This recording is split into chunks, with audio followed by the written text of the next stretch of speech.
which is a 21 days international training cum workshop program. This program is jointly being organized by Just Agriculture with Agro Environmental Education and Farmers Welfare Society Punjab. I am very glad to announce that our co-partners for this program are more than 17, and it is a matter of great pride for our team for organizing these innovational training programs at regular intervals and for collaborating with such great universities in such a short span of time. And I would like to appreciate our co-organizers, which are NAHEP, MPUT Udaipur, Vidhan Chandra Krishi Vishwavidyalaya, West Bengal, and Utkarsh PDKV. And also, I want to express my sincere gratitude to our knowledge partners, which are VNMKV Prabhani, Al Azhar University, Egypt, Anand Niketan College of Agriculture, Varora, Shulni University, Solan, Rayat Bahara University, Mohali, Chandigarh University, Quantum University, Roorkee, and Baba Free Group of Institution, Bhatinda. So before beginning the program, I would like to tell our participants about the organizers of this program. So Just Agriculture is India's most rising magazine with more than 1.5 lakhs reader in India. And first issue of our magazine was launched on 5th September 2020. Until now, 19 issues of our magazine are published. And it is the most credible platform for researchers, students, and scientists to share their ideas on latest innovative topics. On the other hand, AEEFWS aims at enhancing the livelihood opportunities for more than 1 million farm households in the country. So these both are among the largest networks of agriculture and allied sector professionals in the country right now. Now, coming to the session, today I feel privileged to welcome our guest of honor and speaker of the session, Dr. Anurag Saxena. He is principal scientist at NDRI Karnal. So before inviting sir, I would like to give a brief introduction of him. Our sir has a specialization in agronomy, and he has completed his graduation, post-graduation, and PhD program from GB Pant University of Agriculture and Technology, Pantnagar. Moving towards his professional experience, sir has an overall experience of 30 years in the field of research in various ICAR research institutes. Currently, sir is working as a principal scientist at ICAR, National Dairy Research Institute, Karnal. Dr. Anurag sir also has an administrative experience, like he has managed 3 internationally funded projects, 7 externally funded projects, 13 institutional projects, and over to this he has also prepared 3 projects for external funding. And sir has also prepared sir has also organized various international and national conferences, symposiums, workshops, trainings, and courses. And sir has been awarded with various awards, and including excellence in dissemination from lab to farm in Ladakh, extension award to 2021 by Agriculture Today Group, and social impact award, which is Indian Poultry Awards 2020 for exemplary accomplishment under empowering leadership and entrepreneurship by Agriculture Today Group.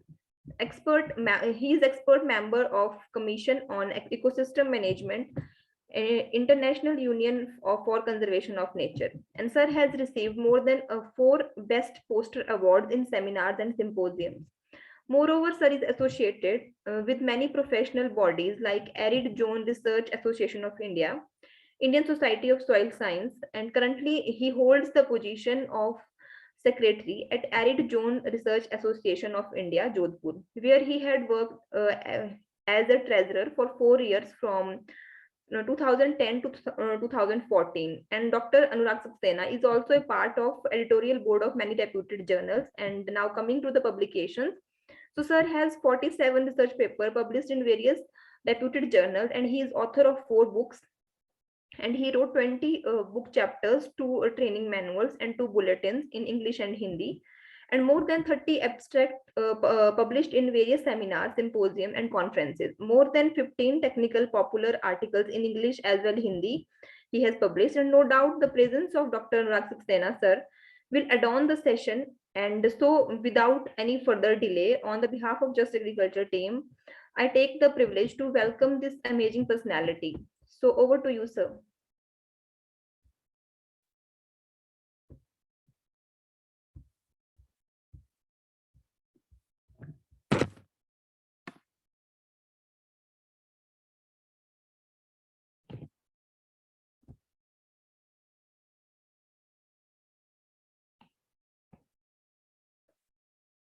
I think there is some technical glitch.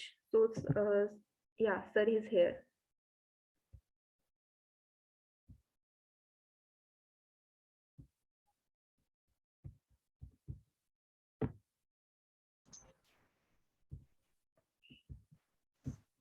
Yeah, sir, you are on unmute. Yeah, earlier I was in a mute condition. Thank you, Himani, for my nice introduction. But I am It's not. my pleasure. It is not. I am not deserving this type of introduction. I am a simple person. Right now, I am sharing my screen for the lecture. Is it visible? Not yet, sir. It's just started. Yeah, I shared. Yeah, sir, it's visible now. Visible now. Okay. So, thank you, Himani. Thank you, Just Agriculture, for inviting me for this lecture. These type of lectures are some new innovations in agriculture, which can be adopted for improving our yields, reducing our degradation to soil, land, and natural resources. Therefore, I choose this topic, smart farming with technologies. See, the global population and the food security. The population is always on the rise, and it always places pressure on the food securities in throughout the world. And some food security challenges, they are affecting the all world residents regardless of their location. Means the whole world population is suffering from population rise. Population rise leads to more freshwater withdrawals. See in this map, we are the highest water take up from the underground. The 761 kilometer cube per year in India, we are extracting water from our groundwater sources. That is why our groundwater is going deep down and down.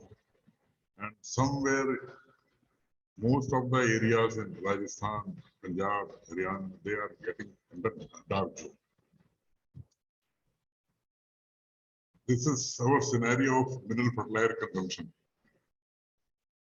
In this situation, we are consuming only 17 million tons of mineral fertilizers.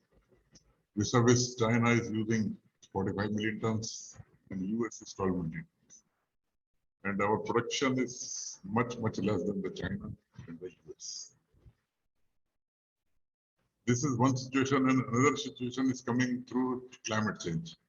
The global temperature is rising from everywhere, and India is under severity zone of 9. We are under severe condition of climate change.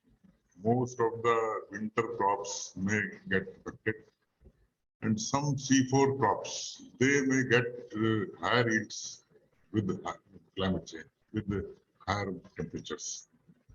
And see in this right side image, the productivity loss. We are under the more vulnerable to the productivity loss in our country. Then some common stresses which are faced by the South Asian countries, like drought, where 70% land is covered in drought, floods, cyclones, frosts, heat stress, coastal salinity. This is one of the most vulnerable regions for the climate change. Food security is always at the risk. So this is some mapping of the climate change effects on the Indian subcontinent. For rainfall, this is the red zone. This is under rainfall situations. Less than 15 to 25%. This is like this yellow one, and so on. Some variability. Variability, what does it mean? It means that difference in measurements. The values changes randomly due to the error in the sensors or systematic errors, or we are biased. And these values become temporal and spatial. With the time passes, it may become temporal, and with the location changes, it may become spatial. Variability in fields, all are knowing that soil fertility varies from one point to another point, moisture content, texture of soil, topography, population of pests, pH.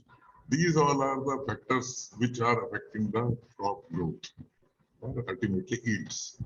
Nitrate level, moisture content, and the pest population. They are the fast changers. And slow changers are topography, textures, and pH. The slow changers get more than 10, 15, or 30 years to change as far as fast changers are concerned. Nitrate level, they are depleting very fast and keep on changing the values. Then agronomic variability. Agronomic factors, especially in a field, and we have to optimize the crop yield or net economic returns. Some soils, these are the economic variable soils with classification, texture, organic matter, holding capacity of water, topography and slope, and fertility, and temperature, rainfall, weeds, weed population, insect population, and tillage practices, compaction, diseases, crop strand method and uniformity, application of fertilizers, crop and irrigation. These all are factors affecting the crop production. We cannot control temperature, rainfall, but we can control weeds, insects. We can adopt good agricultural practices. Disease management we can do. The first and the foremost important factor is the crop strand. Once the crop is there, plants are there in the field, we can expect some yield. If they are not in the field, we cannot have a good yield. Then comes the smart farming. All are knowing that it saves water, reduces need for fertilizers, and or rather we can say inputs. And environmental impact will be less due to farming, and the product quality will be better with respect to taste. Some these we can do by some smart farming. What are the need of plant? We can apply that quantity of fertilizer, pesticides, and energy. Likewise, in some practices are there that farmer goes to the what we can say the agriculture shops to purchase some pesticide fertilizers. The vendor always give the higher dose of pesticides, which is not required at all for the controlling the pest. In both ways, the farmer is getting less income with these type of application of these chemicals, and economic yield is disturbed. Then some precision Android apps are available. The Green Sea. This is the handheld machine. It can sense the nutrient requirement of the crop. That way we can apply the nutrient for the crop. And other applications are available, Agrineo. And these, most of the things are available now on Android or iOS based systems. The portals are also available, soil reports, soil health card, sensor node put in the soil to get the data. This sensor based technology, it is more accurate, but it is costly, and our clientele is not so much perfect in using these type of technologies. Then comes the concept of precision agriculture, because it provides the right things at right place, at right time, at the right way. Means whatever inputs are required in a good quantity at the right time we have to apply so that we can have a good yield.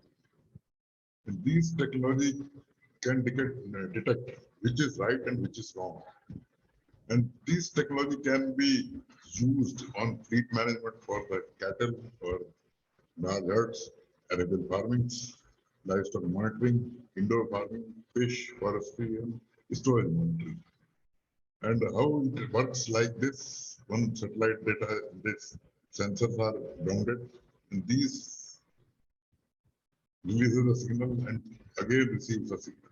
That way the farmers, they can sense and do the agriculture.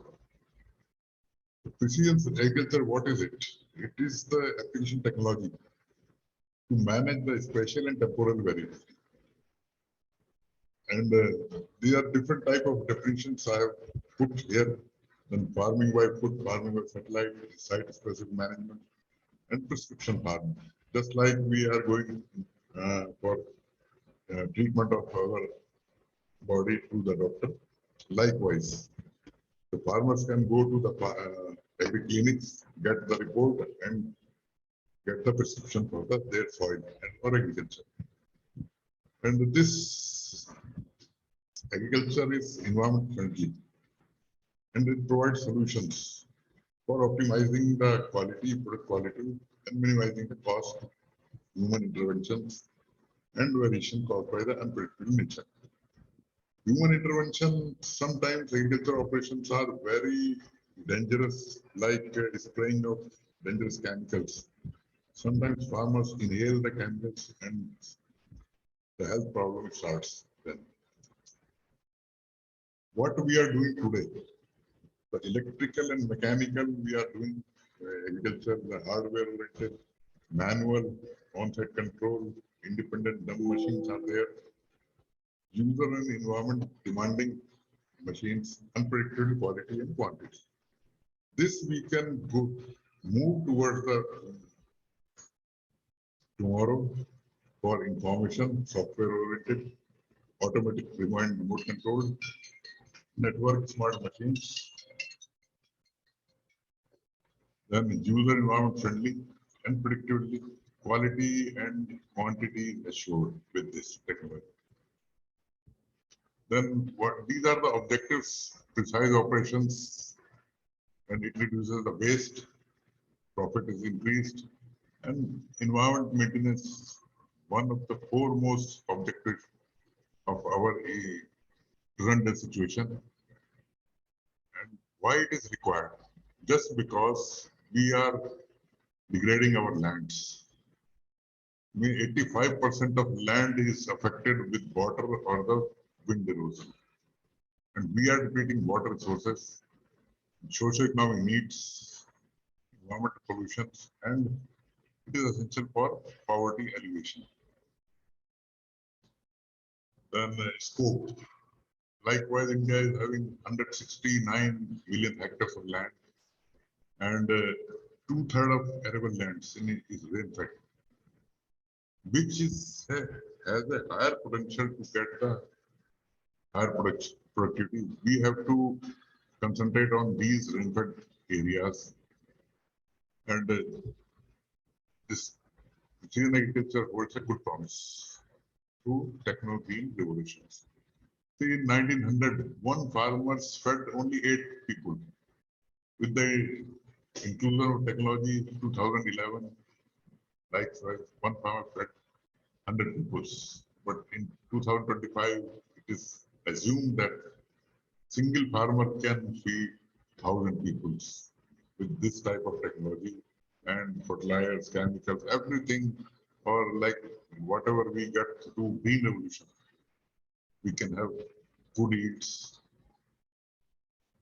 The technology is like this. Farmer sitting well in his house, and he is controlling everything from his house. Release a signal to goes to the base station to control these farm. Then farm stations are there, sensors are based. These sensors release a signal, senses by this base comes to base station and farmhouse with some solution. Then variable rate application. This means that when our soil is not homogeneous, some patches are having good fertility, some patches have bad fertility. That way we can apply In good situation, less fertilizer, and bad situation, higher fertilizer. That is like this variable rate application. This can be done through GPS system, BRT, and GIS through. And this is the components: tillage, depth and residues, planting, seed rate and depth, accurate planting, accurate depth, spraying over the affected area only, crop scouting in the problem areas, after harvesting, yield monitoring. And what is GPS? It is much more of science of engineers. It is a navigation device, pinpoint our location. And nowadays, this global GPS system is to 10 meters accurate. And it works like some orbiting satellites. They emit radio signals, and these messages are picked by GPS receivers. Likewise, every person is having handheld mobile phones. That is a good GPS device, and we can correct differential corrections.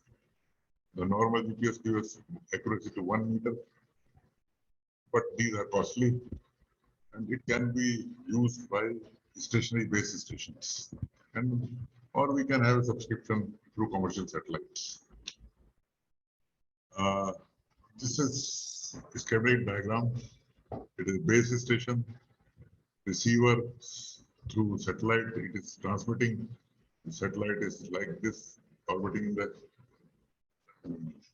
air, and these sensors mounted on the combines measuring yield, which is the crop is harvested, and with the GPS logging locations.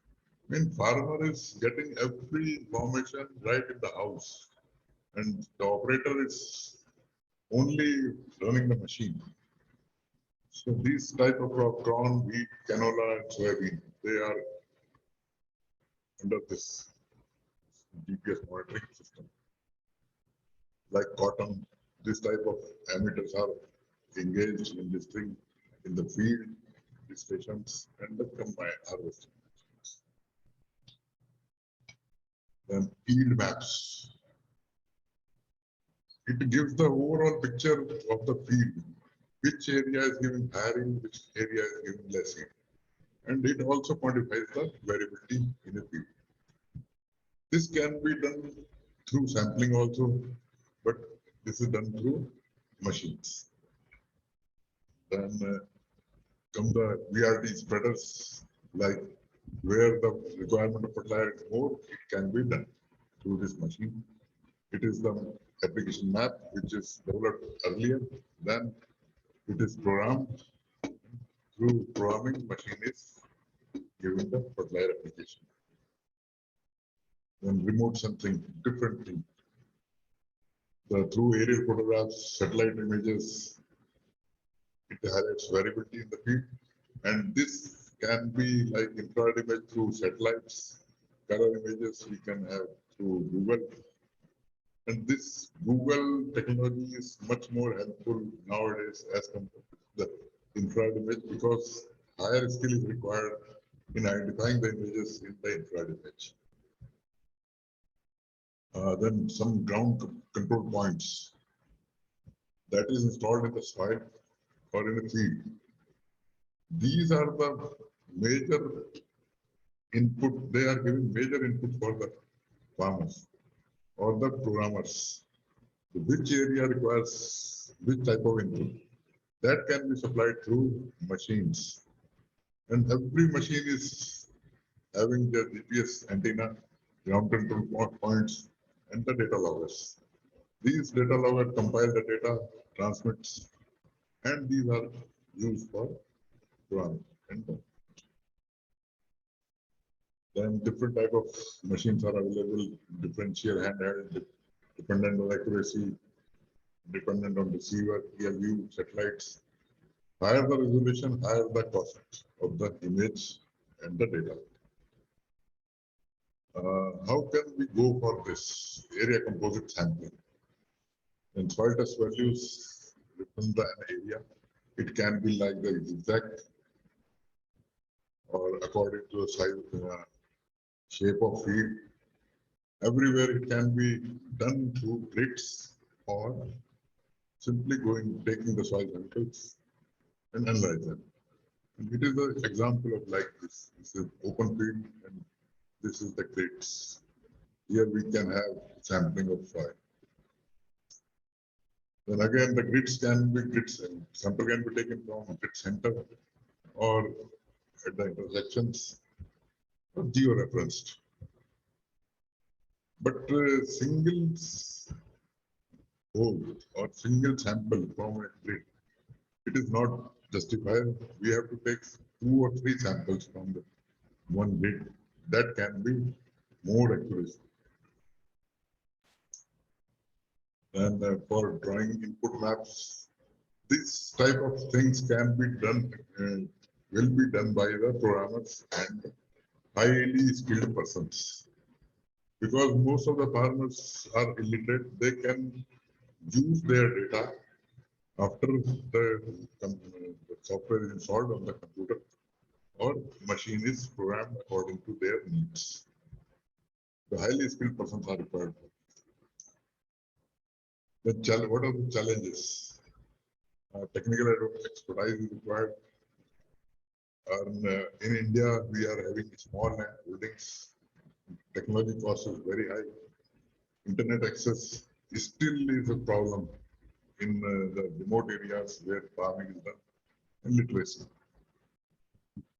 And what are the probable strategies for this? And we can make a farmer cooperative.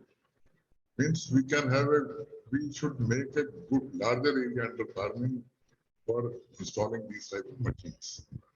And we need cheaper applications, multidisciplinary teams of scientists which can analyze the different type of situations and suggest some measures.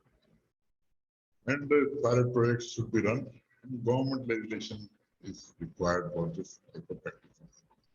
The laser machines. These machines simply make the land level. That way we can save a lot of water. Once your land is not labeled, we have to apply more water for reaching at the ends or on a higher reaches. And the spreading of that water is also not proper. And again, the problem is heterogeneity of cropping systems and proper machinery for the PA. Then, to see in context, we can go for quality seeds. If seeds are available in good quality seeds are available, timely sowing.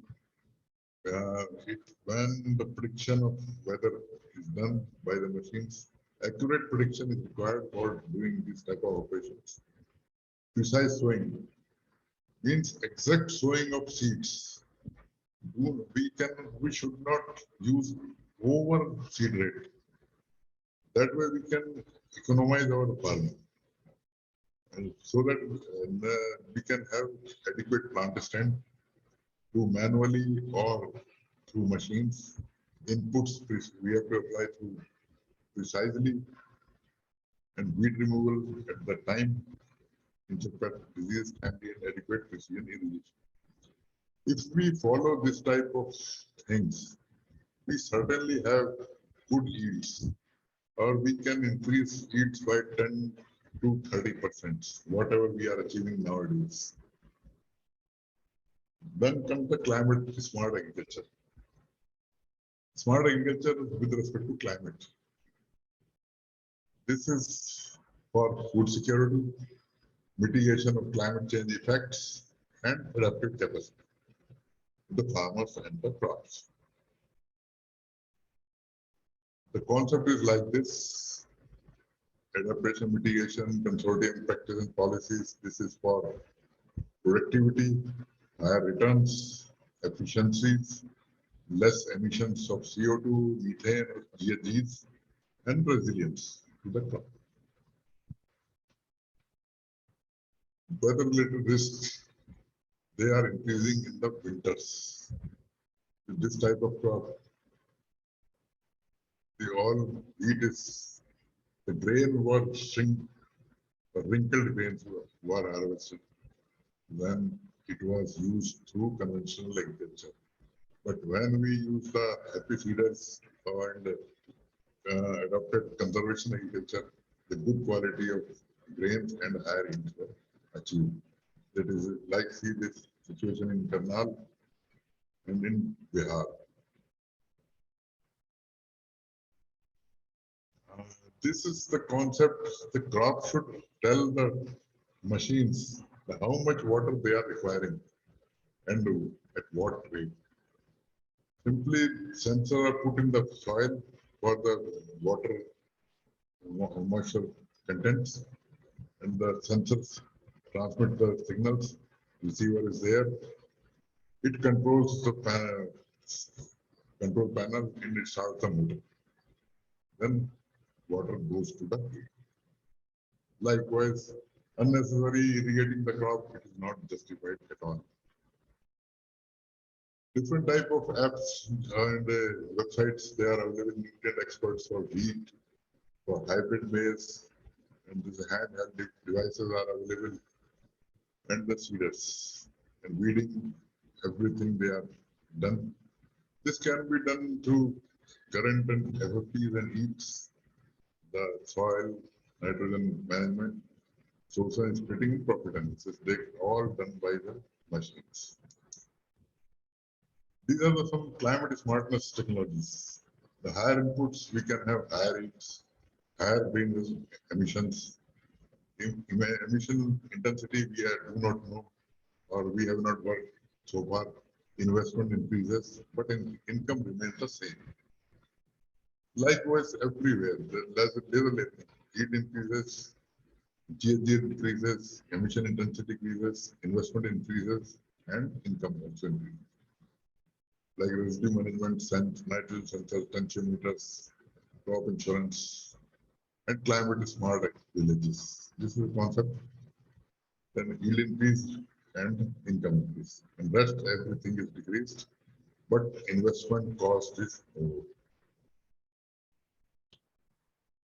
Another flow chart of system approach or targeting genotypes. Which genotype we have to sow in the field? It depends on the social ecological system. First, the social taboos are required.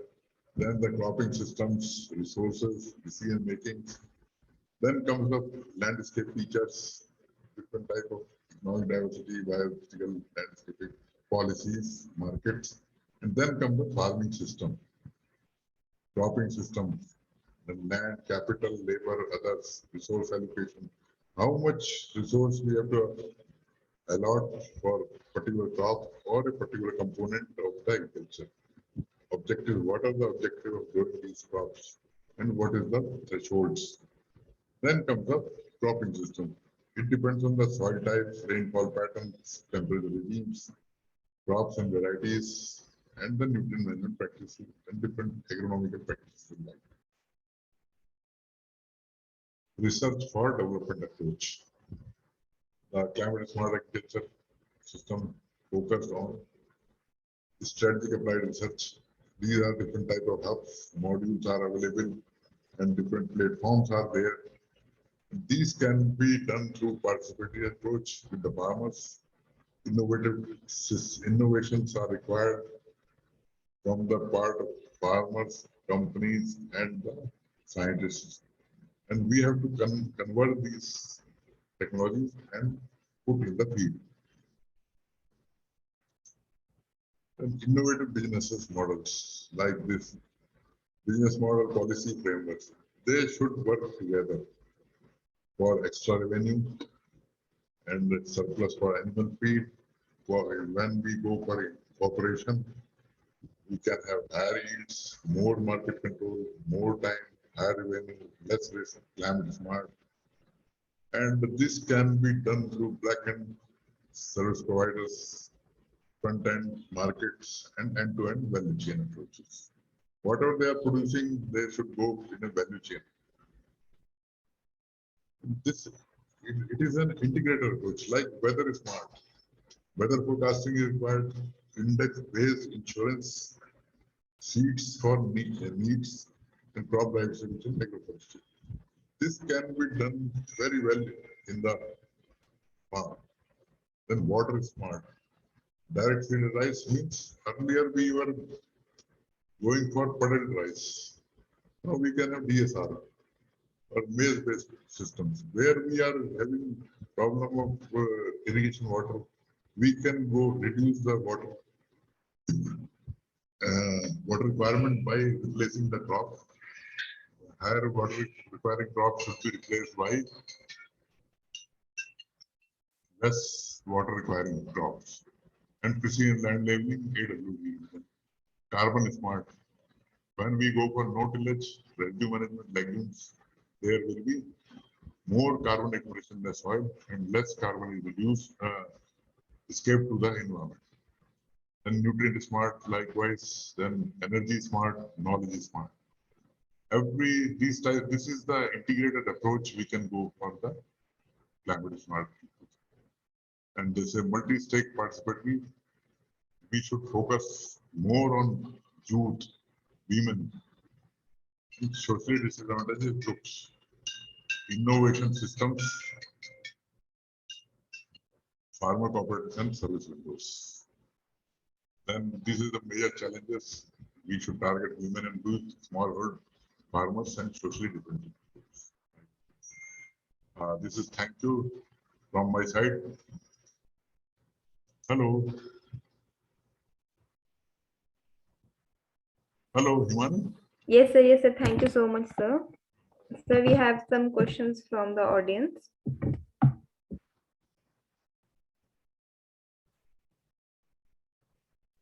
Hello. Am I audible? Yeah. Yes, sir. Sir, should we take the questions? Yeah. Yes, sir. So the question is, what is VRF in smart farming? VRA. VRF. VRF, variable rate technology. VRF, sir. Variable rate fertilizer. Variable rate fertilizer are this like this. The land is not homogeneous. Means some patches are having good fertility, some patches are having not good fertility. The machines which are available, that is such a program that where fertilizer is required more, there they will apply more fertilizers as compared to the good fertilizer zones. This is called variable rate. Means somewhere we are applying more fertilizer, somewhere we are applying less fertilizer, so that the land becomes homogeneous and we can harvest good crops besides saving the fertilizer. Okay, okay, sir. Sir, one question, sir. As you have mentioned in the beginning that climate is changing and groundwater is depleting and temperature is increasing in the summers. So, sir, we are promoting technology, we are promoting artificial intelligence, we are promoting smart farming, climate smart farming, everything we are promoting. But don't you think that the change which is happening in the climate is somehow the reason of using is somehow the result of using all this technology? And if we are continuing to use all the technology based systems, then the climate change is going to be there in future, and it is going to be worse. See, climate change is not just because of agriculture. Climate change is due to some other activities also. Industrialization and our transport system and burning of fossil fuels. These are also contributing toward the climate change. Agriculture is some inducer of climate change, like release of methane in animal husbandry sector and paddy fields. Then some crops which are performing well under the high temperature and higher CO2 concentration, that can perform better as compared to the C3 plants, which I told in this lecture. C3 means wheat, paddy. The yields can be less, but the sorghum and the bajra, pulmate, they can perform better. And like in the polyhouse systems, when we grow crops in the polyhouse, during the morning's time, the CO2 concentration goes up to 1000 ppm or more than 1000 ppm. If we are able to trap that type of CO2 concentration and converting into the product, plants are able, but that can increases the temperature also. That is why every time when polyhouse opens in the morning, it is very warm. And every CO2 concentration lost when we open the farm and we open the gate and start the fans to cool it.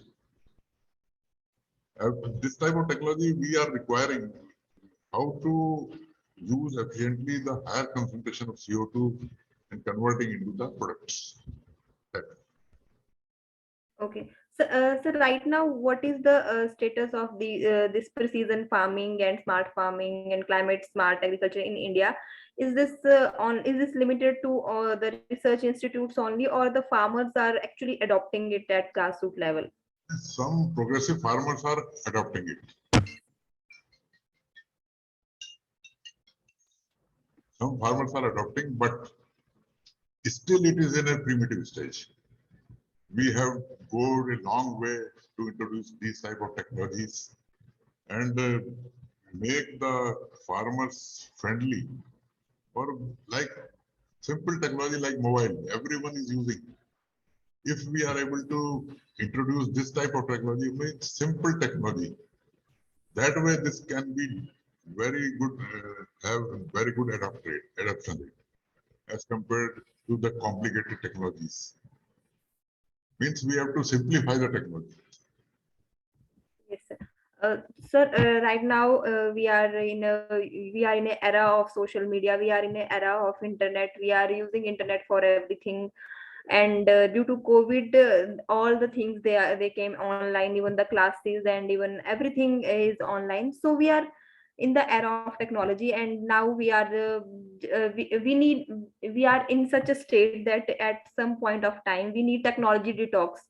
We recommend our friends that don't use phone for one day, or stop using your devices for one day. You need technology detox and all. So when we are going to adopt this technology in agriculture, do you think there will be some kind of disadvantages of this? And if yes, then what are the disadvantages of adopting technology in agriculture? Uh, we have become the slave of the technology. Yes, sir. Yes, sir. Once we are comfortable under air conditions, we do not go outside.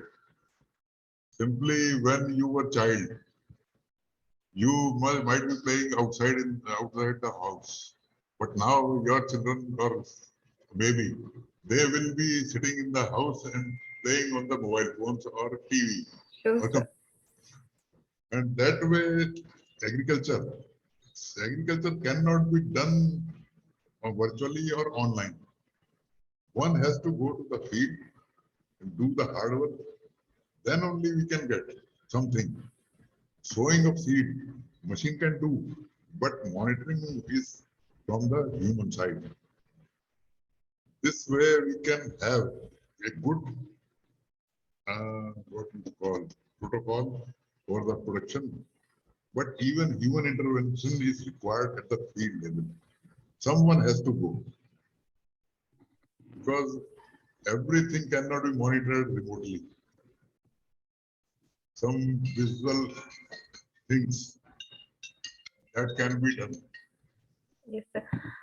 Sir, another thing, like we know that after independence, India is not food sufficient, and after that green revolution, there is green revolution, India became sustainable in food, and we have sufficient, and then we had sufficient food for our to feed our country's population.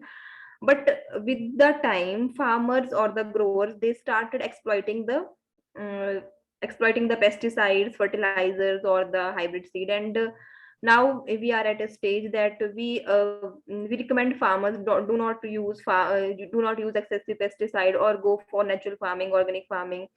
So it means that the green revolution is not sustainable in a very long run. So what do you think that this kind of thing can happen to technology also, that at some point we feel that technology or precision farming or smart farming, it is not sustainable, and now we have to look for something else? See, the biggest problem of agriculture is the rising population. This is, if we are able to control the population in a big way, then these type of problems are not coming. Means we have to feed 135 crores of humans in our land, which is 14% of our world population. And with the limited resources, land is less, water is only 4%. That way we have to manage. To feed this huge population, we have to apply chemical fertilizers. If we go for organics or zero-based natural farming, we certainly lose some yield. That way, some person will remain the hungry. It may become like the Sri Lankan situation nowadays. Yeah, sure. Yeah. Because they go unthoughtly, they go for organics. They are not getting enough food from the fields. They are totally dependent on the foreign countries. And once the COVID occurred, they lost their tourism income. That was the country has become bankrupt. But we have to make a rational between the chemical agriculture and the organic agriculture. Means integration we can do, or time side by side we have to replace the chemical fertilizer to organics. Because once you adopt the organic, from first year to 10 years, we certainly lose yields. We will not get that amount of yields as we are getting through chemicals. The replacement rate should be less and adoption of organics can be done. And we have to waste areas under cultivation. Absolutely, sir. Sir, one other question from the participants, that what are the technological components of precision farming? Technological components, see, different factors I have listed there. Seeds, fertilizer, pesticides, everything. If humans are controlling this type of thing, well and good. We should not dependent more on machines. The precision means 100 kg of seeds is required to sow 1 hectare of land. Then we have to use that much only. We should not go for 110 or 120. Normally, farmer go for higher seed rates. Higher seed rates, high pesticide doses, everything. Pesticides. Yes, And it is also misled by the vendors. They always give higher doses of pesticides. That way they are ruining the environment and income of farmers also. yes, sir. Somebody has asked that what is the difference between VRT and VRA? Variable rate technology and variable rate agriculture. Yes, sir.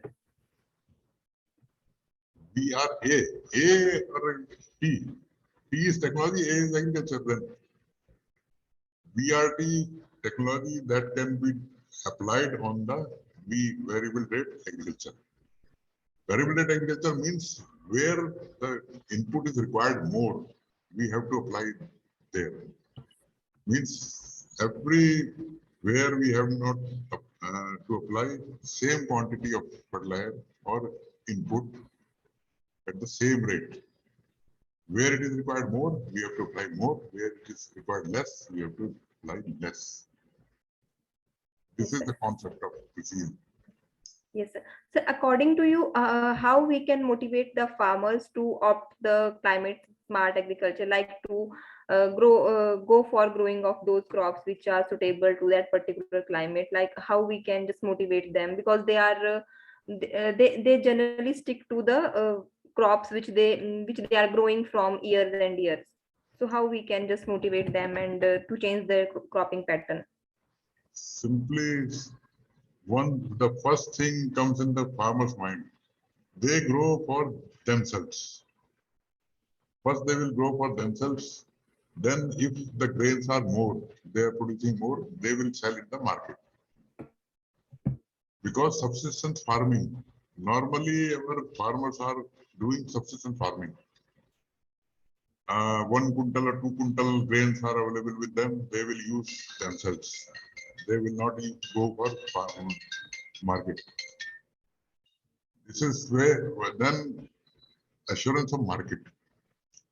This is the challenging job for us, that once the crop is harvested, the suddenly price goes down, and farmer is not able to hold his produce so that he can sell at a later stage. Once he is sold at, like potato, 2 rupees kg or 50 paisa kg from farmer's field, and we are consuming 20 rupees or 40 rupees kg. This is a situation in the market. The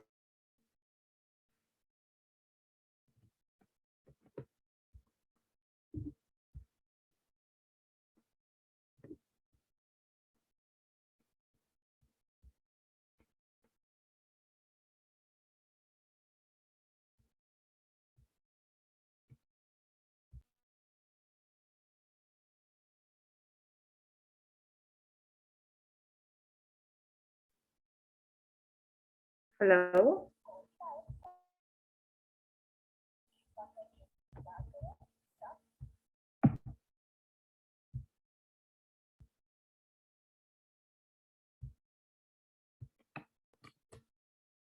Hello, sir. Am I audible?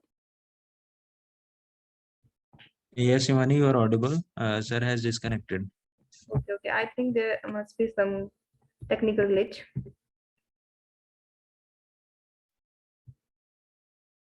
Let's just wait for a few minutes if sir has.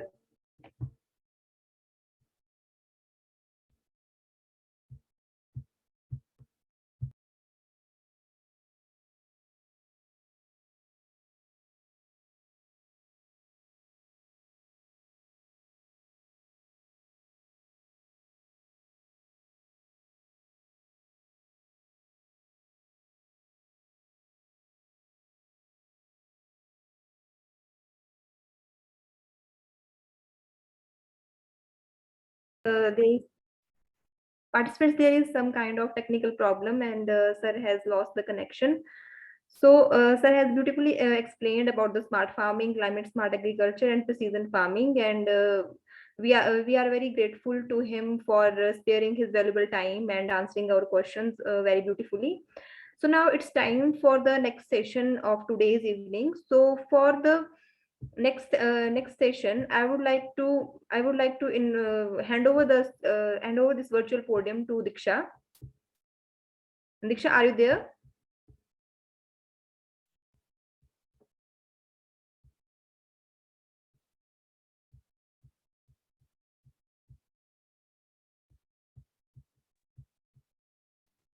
Thank you so much, Shimani ma'am and sir. Now I'll move on with the second session of today. Very good evening to everyone present here. I'm Diksha Pradhan, and I warmly welcome our guest of honor and the speaker of today's session, Sir Amandeep Singh, Dr. DPS Bidwal, Organizing Director of this training cum workshop program, committee members, and most importantly, all the participants of this 21-day event. A brief introduction of our today's speaker, Sir Amandeep Singh. Sir is a progressive farmer and modern agriculturist with 8 years of experience in vegetables farming Punjab. Sir has received a Ratan A Horticulturist Punjab State Award 2021 for the Young Innovative Farmer in the field of multi-crops of vegetables and marketing intelligence of horticulture produce. Sir is the founder and director of Future Growers City Fresh Ropar Punjab. Based on his practical knowledge and personal experience, Sir also provides agriculture training to many farmers and students on sustainable agriculture practices and better marketing strategies of their crops that will help small farmers flourish in the society. So we are done with the brief introduction. Over to you, sir.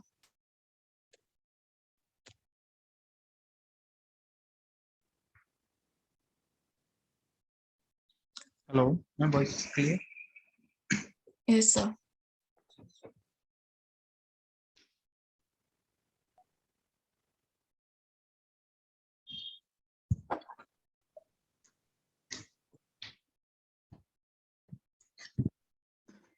Hello, good evening, everyone. My name is Amandeep Singh. I am a young progressive farmer from Punjab. We grow more than 40 crops all of the year and provide B2C customer model. And moreover, I associate with Indian Institute of Technology, Ropar. So, जो आज का topic है वो मेरा है microgreens and the exotic salads. So microgreens एक ऐसी ही एक तरह की वेजिटेबल है जिसको हम बेबी ग्रीन्स भी बोल सकते हैं, ठीक है, जिसकी यूजेस हम करते हैं for the. Sorry to interrupt you. Kindly put your presentation in a slideshow mode. Just wait, sir.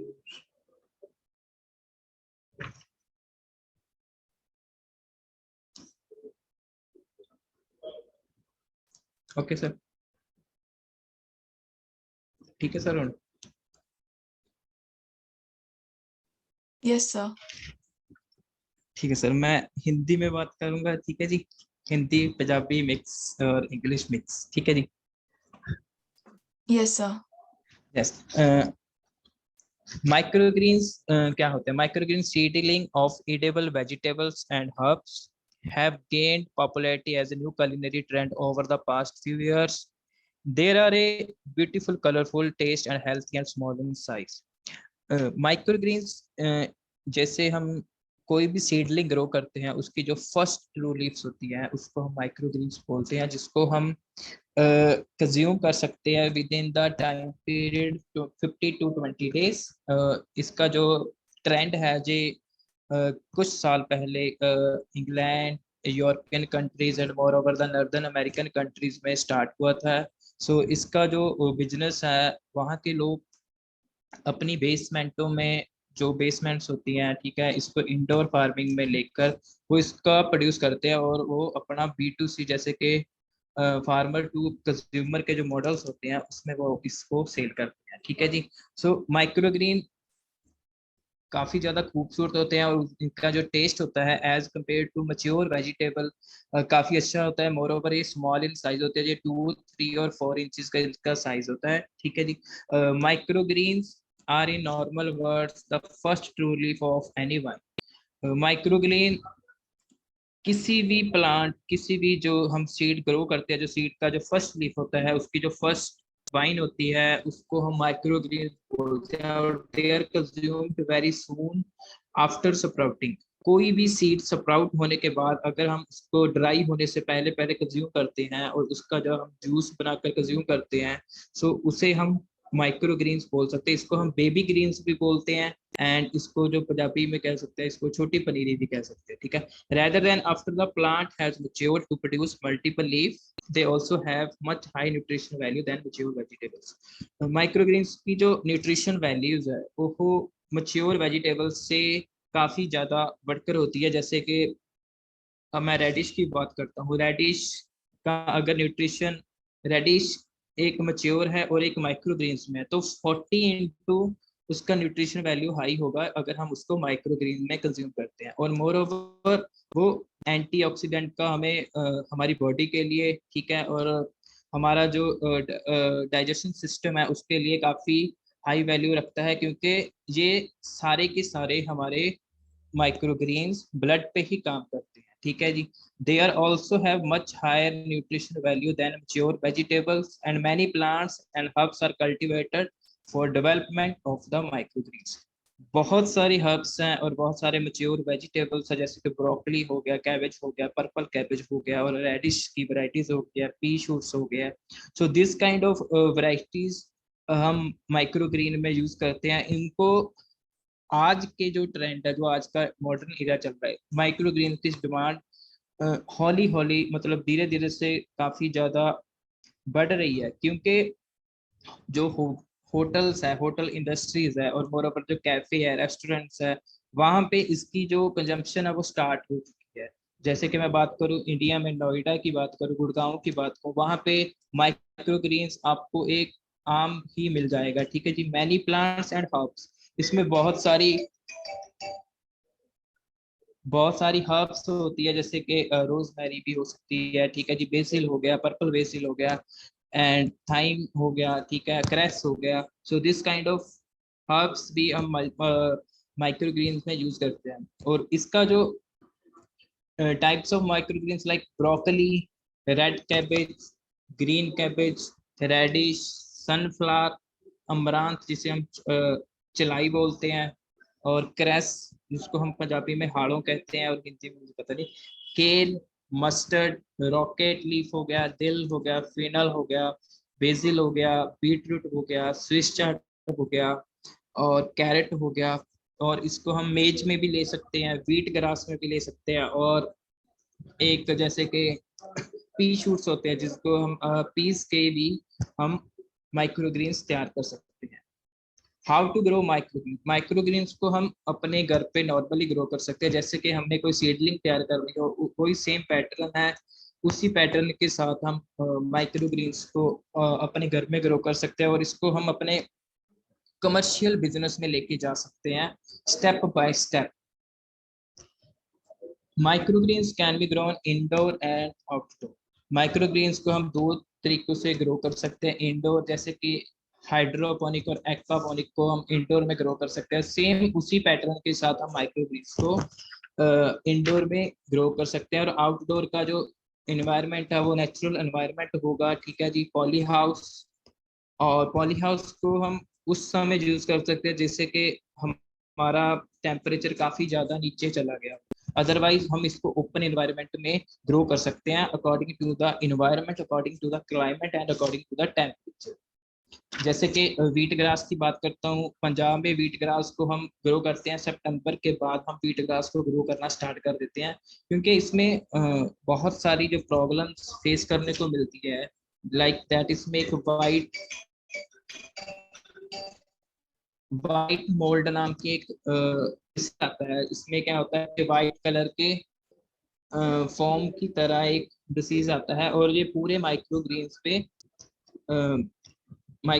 पे चला जाता है। सो इस डिसीज के कारण जो हमारे माइक्रोग्रीन्स होते हैं वो हमारे इनिशियल स्टेज में खराब हो जाते हैं। और इसका कारण ये है कि ये रूट्स और जो मेन स्टेम होती है, जो मेन स्टेम क्या, जो हमारे सीड से स्टेम निकलती है, उस स्टेम को ये खराब करता है और लीफ इसके बन नहीं देता। सो इसीलिए माइक्रोग्रीन्स में टेम्परेचर और क्लाइमेट को हमने बिल्कुल ध्यान से देखना है, और टेम्परेचर के अकॉर्डिंग दिन में कितनी सनलाइट हो, अगर हाई सनलाइट हो तो माइक्रोग्रीन्स जल जाएंगे। और अगर आपने इनको डार्कनेस में रखा है तो माइक्रोग्रीन्स की जो लंबाई है वो बढ़ जाएगी और उसका जो न्यूट्रिशन है वो कम हो जाएगा। सो इसलिए इसको माइक्रोग्रीन्स को दोनों तरह से, दोनों तरीकों से आप तैयार कर सकते हैं, इंडोर और आउटडोर। तो first step is fill it tray with the mixture of soil. आपने, एक होती है प्लग ट्रे होती है, और एक दूसरी होती है जिसे व्हीट ग्रास ट्रे और पोट ट्रे हम बोलते हैं, और उसमें नीचे शेक होती है। और प्लग ट्रे जिसमें हम सीडलिंग्स ग्रो करते हैं उसमें शेड होते हैं, और इसीलिए जो माइक्रोग्रीन्स वाली ट्रे है, उस व्हीट ग्रास वाली ट्रे है, उसमें भी शेड होते हैं। सो उन शेडों का काम है कि अगर हम वाटरिंग ज्यादा कर देते हैं तो हमारा जो वाटर है वो डिस्चार्ज हो जाएगा नीचे से। इसलिए उन ट्रेयों की काफी अच्छा रिजल्ट रहता है उन ट्रेयों में। So fill a tray with the mixture of soil, cocopeat and vermi compost. Vermi compost इस पे इतनी कंपल्सन नहीं है, क्योंकि अगर आपके पास कोकोपीट है, परलाइट है और वर्मिकुलाइट आप उसको भी इसमें यूज कर सकते हो। अदरवाइज आप सिंपल कोकोपीट से माइक्रोग्रीन्स को ग्रो कर सकते हो। उसके बाद आपने क्या करना है कि प्लांट सीड्स, एक लेयर कोकोपीट की एक प्लेन लेयर बिछा के 1 इंच की, उस पे आपने बिल्कुल साथ साथ सीड को प्लांट करना है और सीड में हल्का हल्का सा गैप हो ताकि जो आपस में सीड टकराए ना, क्योंकि जब उनकी रूट्स बनेगी तो वो roots seed to seed develop हो। अदरवाइज अगर रूट्स आपस में फंस जाएगी तो उसमें एक इशू आता है, जैसे कि वाइट मोल्ड का ही इसमें इशू आता है अगर ये आप करते हो। ठीक है, उसके बाद आपने स्प्रे वाटर करना है, हल्का सा वाटर, सिंपल जो अपना फॉइल स्प्रेयर होता है, जैसे स्प्रे पंप से भी आप कर सकते हो। हल्का सा वाटर उस पर स्प्रे करना है, ना कि आपने फ्लड वाटरिंग करनी है जैसे कि आप पाइप से करते हो, है ना। सो उससे आपने इसको नहीं करना है। And seed cover with the mixer, उसके बाद आपने सीड को कोकोपीट के मिक्सर से कवर कर देना है। ठीक है जी, ये आउटडोर ग्रोइंग का चल रहा है और इसमें ऐड लाइट, इसमें हल्की लाइट आती रहे और वाटर का आपने इस वाटर को इसमें आपने मेंटेन रखना है डे टू डे में। एंड पुट सम वेट, इसको आपने वेट डालना है इसके ऊपर। अगर आप वेट नहीं डालोगे तो माइक्रोग्रीन्स की जो लंबाई है वो स्प्राउटिंग स्टेज में काफी ज्यादा बढ़ जाएगी और वो जब वो अपने ट्रू लीफ निकालेंगे, जब वो अपने लीव्स निकालने शुरू करेंगे तो वो उनका जो रूट रॉट की प्रॉब्लम हो जाएगी और वो सारे के सारे माइक्रोग्रीन्स आपके डेड हो जाएंगे।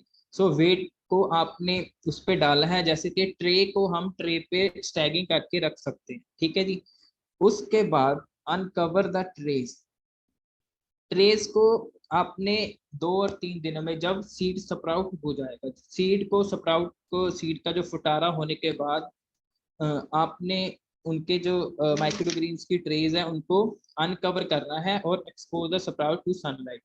इसको आपने मतलब डायरेक्ट सनलाइट नहीं देनी है, इसको हल्की सनलाइट में आपने लेकर जाना है जहाँ पे सूरज की डायरेक्ट रोशनी ना इस पे पड़े ताकि ये गर्मी से जल ना जाए। ठीक है जी, उसके बाद इसकी हार्वेस्टिंग और पैकेजिंग का टाइम आ जाता है। आफ्टर कुछ माइक्रोग्रीन्स होते हैं जो 10 to 15 डेज में तैयार हो जाते हैं और कुछ जो सनफ्लावर वगैरह हो गया और पी शूट्स हो गया, मेज हो गया, इनका जो टाइम पीरियड थोड़ा सा इनसे बढ़ जाता है। सो 10 से लेके 20 दिन के टाइम पीरियड में हमने इसको हार्वेस्ट करना होता है। और जब हम इसको हार्वेस्ट करते हैं तो हमने इसको हार्वेस्टिंग स्टेज पे कभी भी पानी नहीं देना होता है और इसकी पैकेजिंग बिल्कुल सूखे और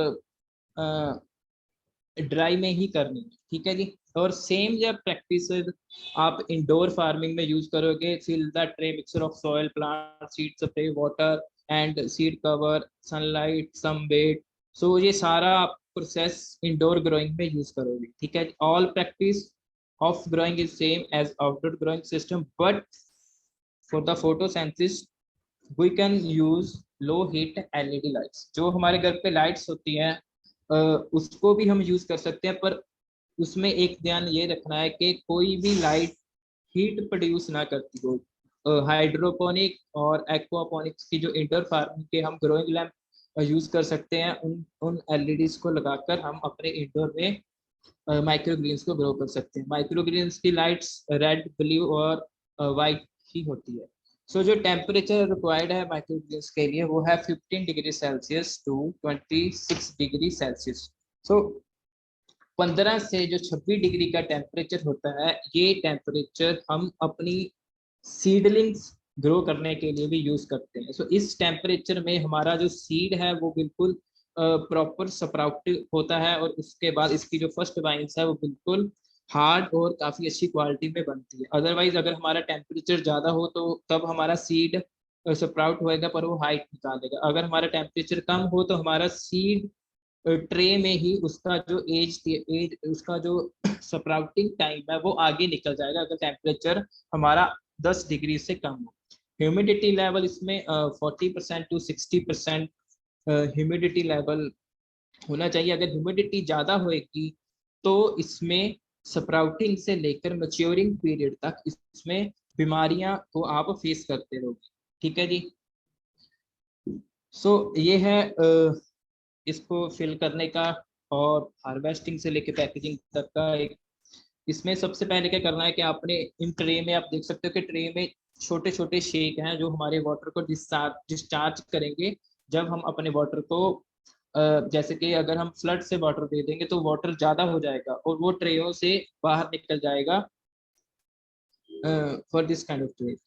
एंड इसके बाद कोकोपीट को हमने इसमें फिल करना है और उसके बाद हल्का हल्का सीड इस पे बिछाना है ताकि सीड में आपस में डिफरेंस हो, ताकि इसमें फंगस प्रॉब्लम ना हो।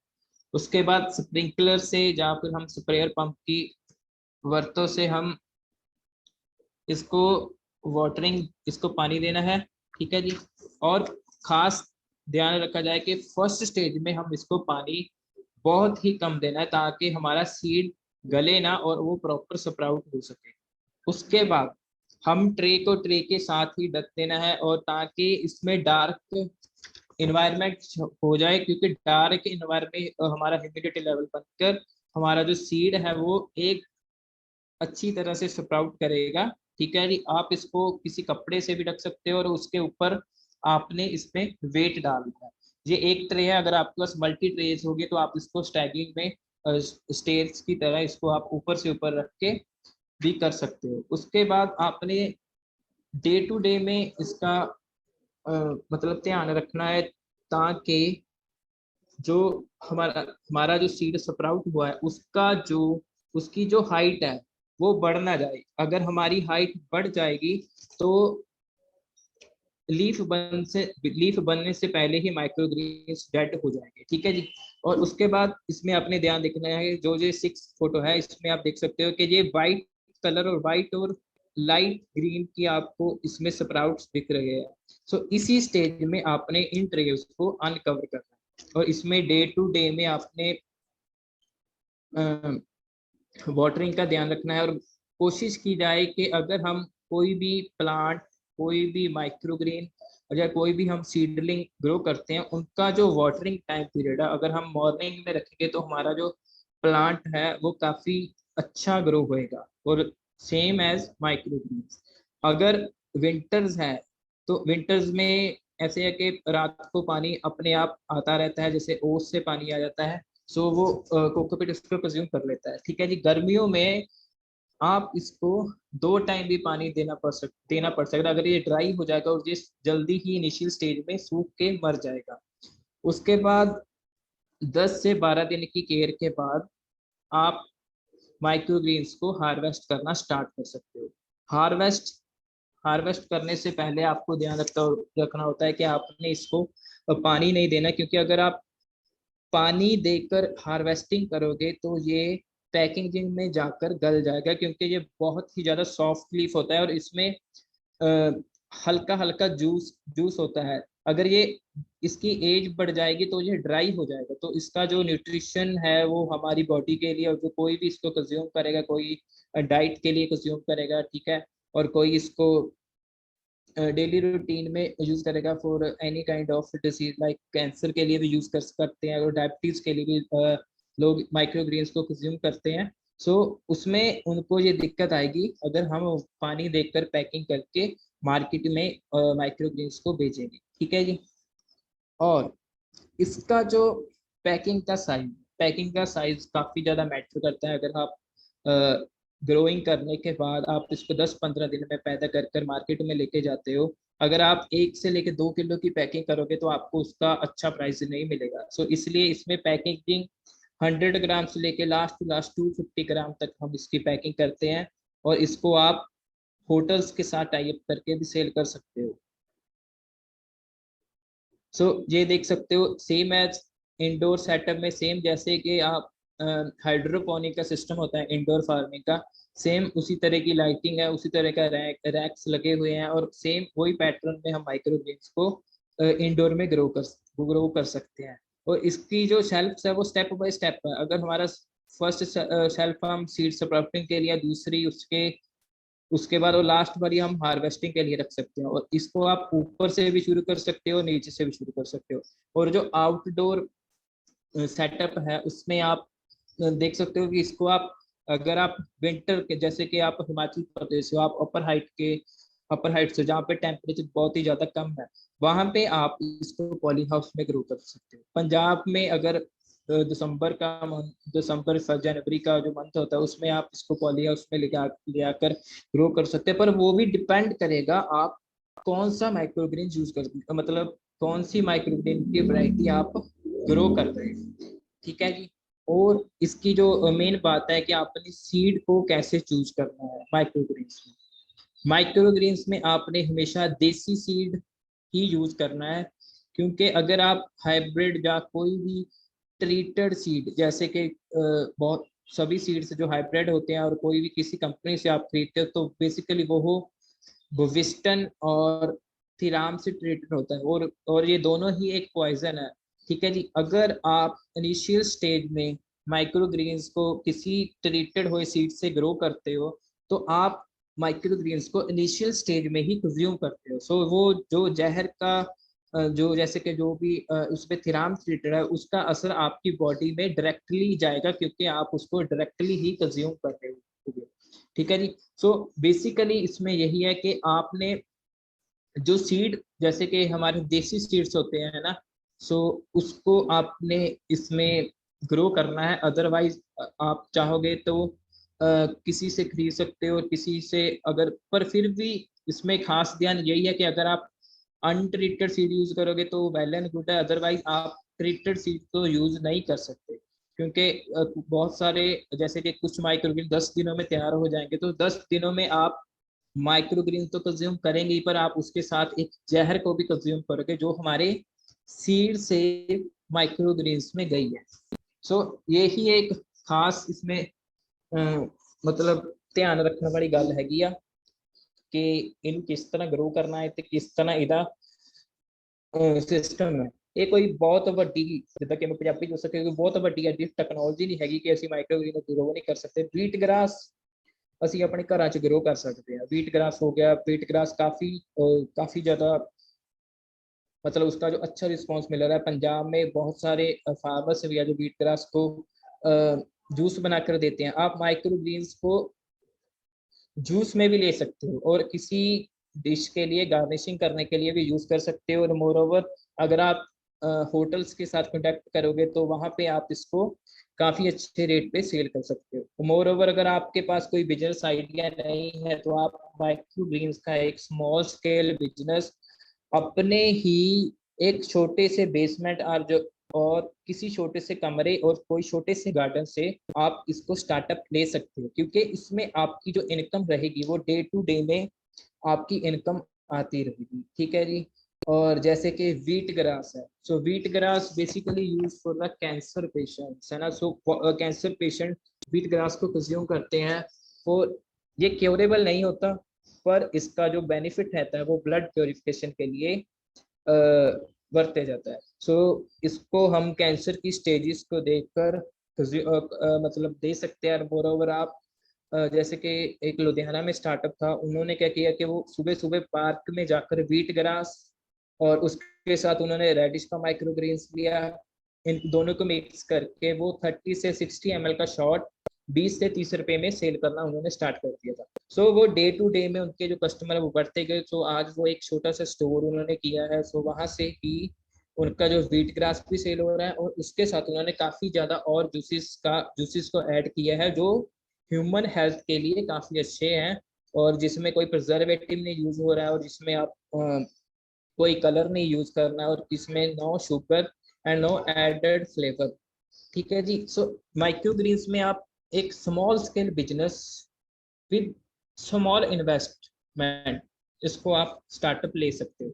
इसके जो हेल्थ बेनिफिट है, जैसे कि microgreens rich in essential nutrients, जो हमारी बॉडी के day to day daily life में जो हमें न्यूट्रिशन चाहिए होता है वो हमें माइक्रोग्रीन से मिलता है। जैसे कि मैं रेडिश की बात करूं, सो रेडिश में 40 जो न्यूट्रिएंट होता है as compare to mature vegetable. ठीक है जी। और इसमें विटामिन सी 6 टाइम्स होता है और हाईली एंटीऑक्सीडेंट होता है। एंटीऑक्सीडेंट मीन्स का जो भी हम फास्ट फूड को हम, जैसे कि आज का ट्रेंड है इसमें हम फास्ट फूड और जंक फूड को प्रेफर करते हैं, सो उस स्टेज में अगर आप उस फूड को कंज्यूम करते हो और उसके बाद आप माइक्रोग्रेन्स को अपनी डाइट में ऐड करते हो, तो जो भी उनसे पैदा होने वाले डिसीजेस हैं वो माइक्रोग्रीन्स की वजह से आप कंट्रोल में कर सकते हो, क्योंकि जो माइक्रोग्रीन्स है ये एंटीऑक्सीडेंट होते हैं और ये ब्लड में जो आप डे टू डे में कंज्यूम करके जो भी बैक्टीरिया बनते हैं जो हमारे पेट की बीमारियों को लेकर आते हैं, उनके साथ माइक्रोग्रीन्स का जो जूस है वो एंटीऑक्सीडेंट के साथ मिलकर वर्क करता है। सो इसका जो बेनिफिट है वो एंटीऑक्सीडेंट भी है।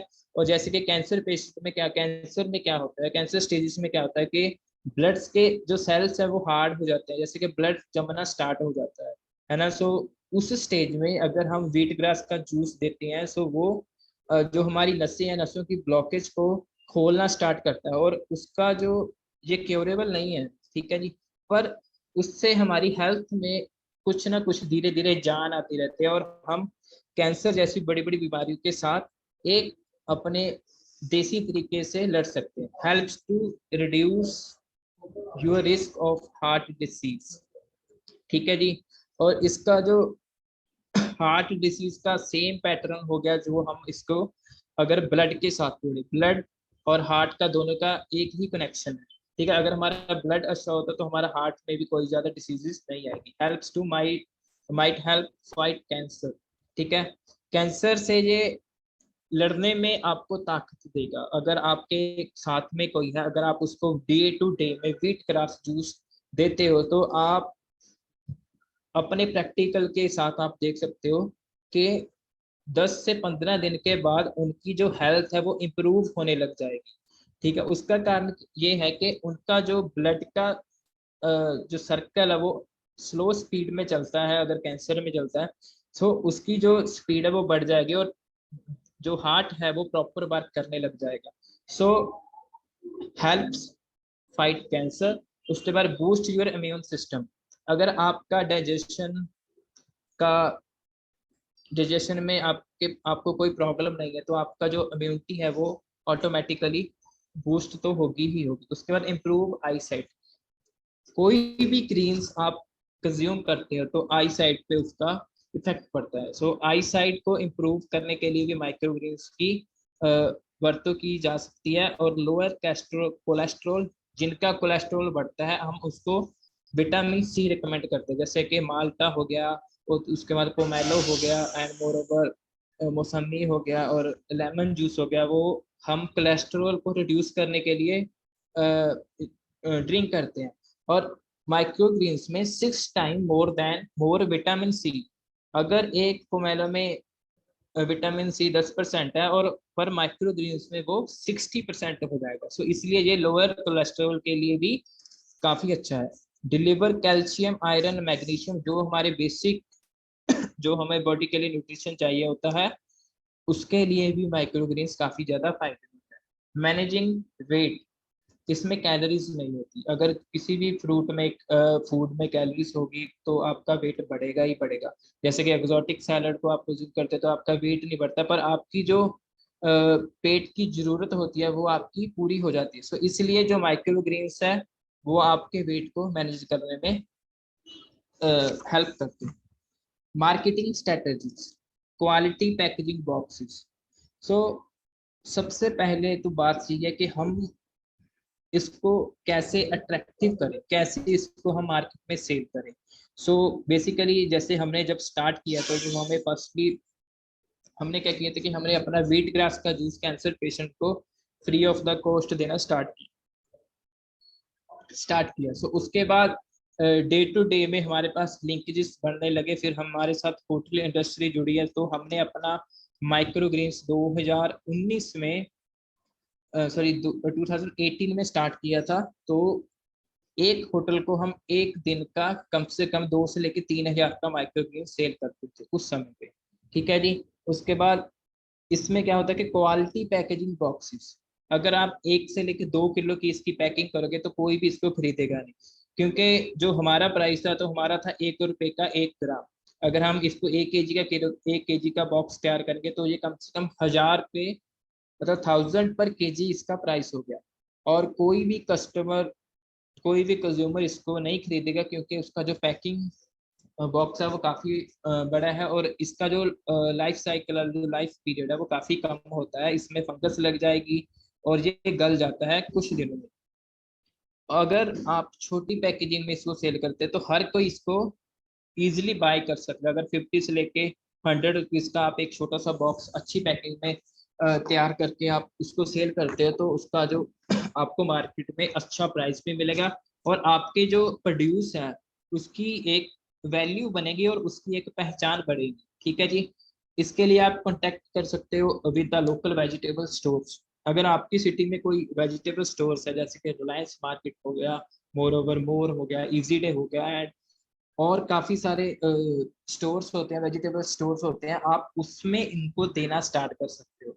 अगर आपके डेली के साइड बाय बिजनेस में 10 से 15 बॉक्स भी सेल होते हैं तो आप एक दिन में कम से कम नहीं तो 1500 से लेकर 2000 तक का बिजनेस अपने एक छोटे से कमरे से कर सकते हो।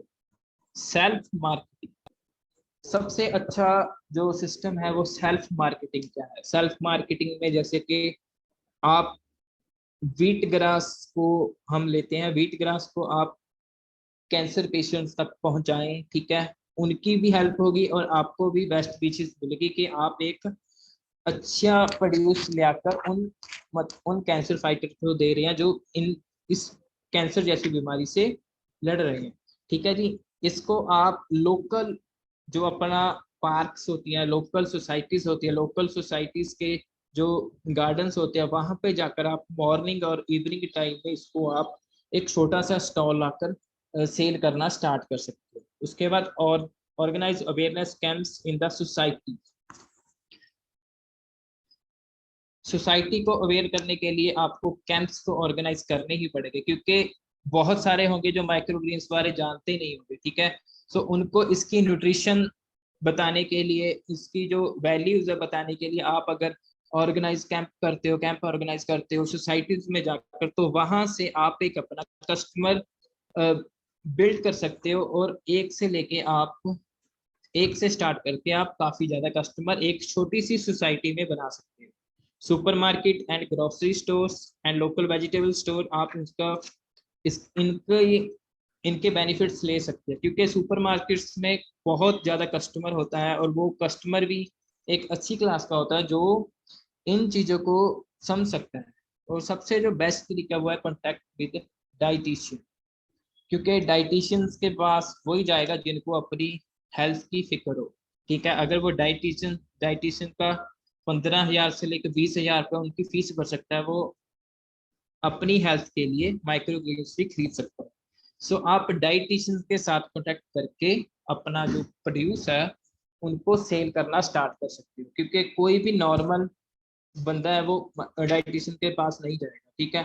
पर जो हाई क्लास फैमिलीज हैं उनके अपने डाइटिशियंस होते हैं। जैसे कि हमने लुधियाना में देखा था, जब हमने डाइटिशियन के साथ कांटेक्ट किया था तो हमारा डे टू डे में 30 से 40 डिलीवरी जाती थी माइक्रोग्रीन्स की फॉर दोज फैमिलीज जो एक डाइटिशियन के कांटेक्ट में थी।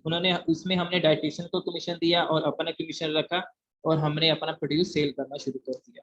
सो यही एक छोटी मार्केट स्ट्रेटजीज होती है, पर इसमें क्या होता है कि आपको अपना ग्रोइंग पैटर्न, ग्रो करने का जो इसका जो पैटर्न है उसको आपको अपने अंदाज से बनाना पड़ेगा, क्योंकि अगर आप इसकी 100 से ज़्यादा ट्रे ग्रो करोगे तो आपके पास की मार्केट नहीं होगी।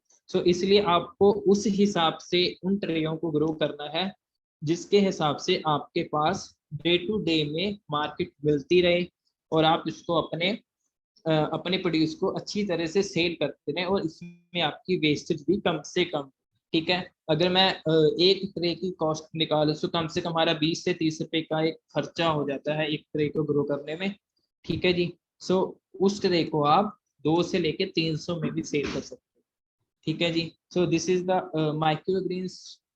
एक छोटा सा एक कॉन्सेप्ट है, कोई काफी इसमें बड़ा कॉन्सेप्ट नहीं है। जैसे कि आपने अगर हाइड्रोपोनिक यूनिट लगाना तो आपको काफी लोगों के साथ डिस्कशन करनी पड़ेगी, पर माइक्रोग्रीन्स को आप स्मॉल स्केल लेवल पे अपने एक छोटे से रूम, छोटे से गार्डन में से और एक छोटे से बेसमेंट में से इसको आप स्टार्टअप ले सकते हो। सो उसके बाद आ जाता है exotic vegetables. So basically I am exotic vegetable farmer. So 2013 से हम एक्सोटिक वेजिटेबल्स को ग्रो कर रहे हैं। सो इसमें काफी ज्यादा वेजिटेबल्स हैं, ठीक है, जिनको आप ग्रो करके मार्केट में अच्छा प्राइस ले सकते हो। जैसे कि फर्स्ट फोटो में है आइसबर्ग। आइसबर्ग अगर आप बर्गर किंग जाते हो या फिर आप मैकडॉनल्ड्स जाते हो और किसी बड़े रेस्टोरेंट में जाते हो तो वहां पे आपको बर्गर में एक लीफ मिलेगी, उसको आप हम आइसबर्ग बोलते हैं, ठीक है जी। सो ये बर्गर की जो क्वालिटी है उसको बढ़ा देता है एक लीफ। सो इसका जो मार्केट प्राइस है वो काफी अच्छा रहता है as compare to local vegetables, जैसे कि गोभी हो गया एंड कोई भी आप उसमें लगा सकते हैं। उसके बाद लीफी लेटस, ठीक है जी, सेम फैमिली से हैं, आइसबर्ग लेटस, ठीक है जी। और ये आ गया लीफी लेटस। लीफी लेटस की काफी ज्यादा वेराइटीज होती हैं। सो बेसिकली इसका पर्पस भी आप सेम ही समझे, पर इसको ज्यादा से ज्यादा डेकोरेशन के लिए, कोई भी प्लेट को डेकोरेशन करने के लिए यूज किया जाता है।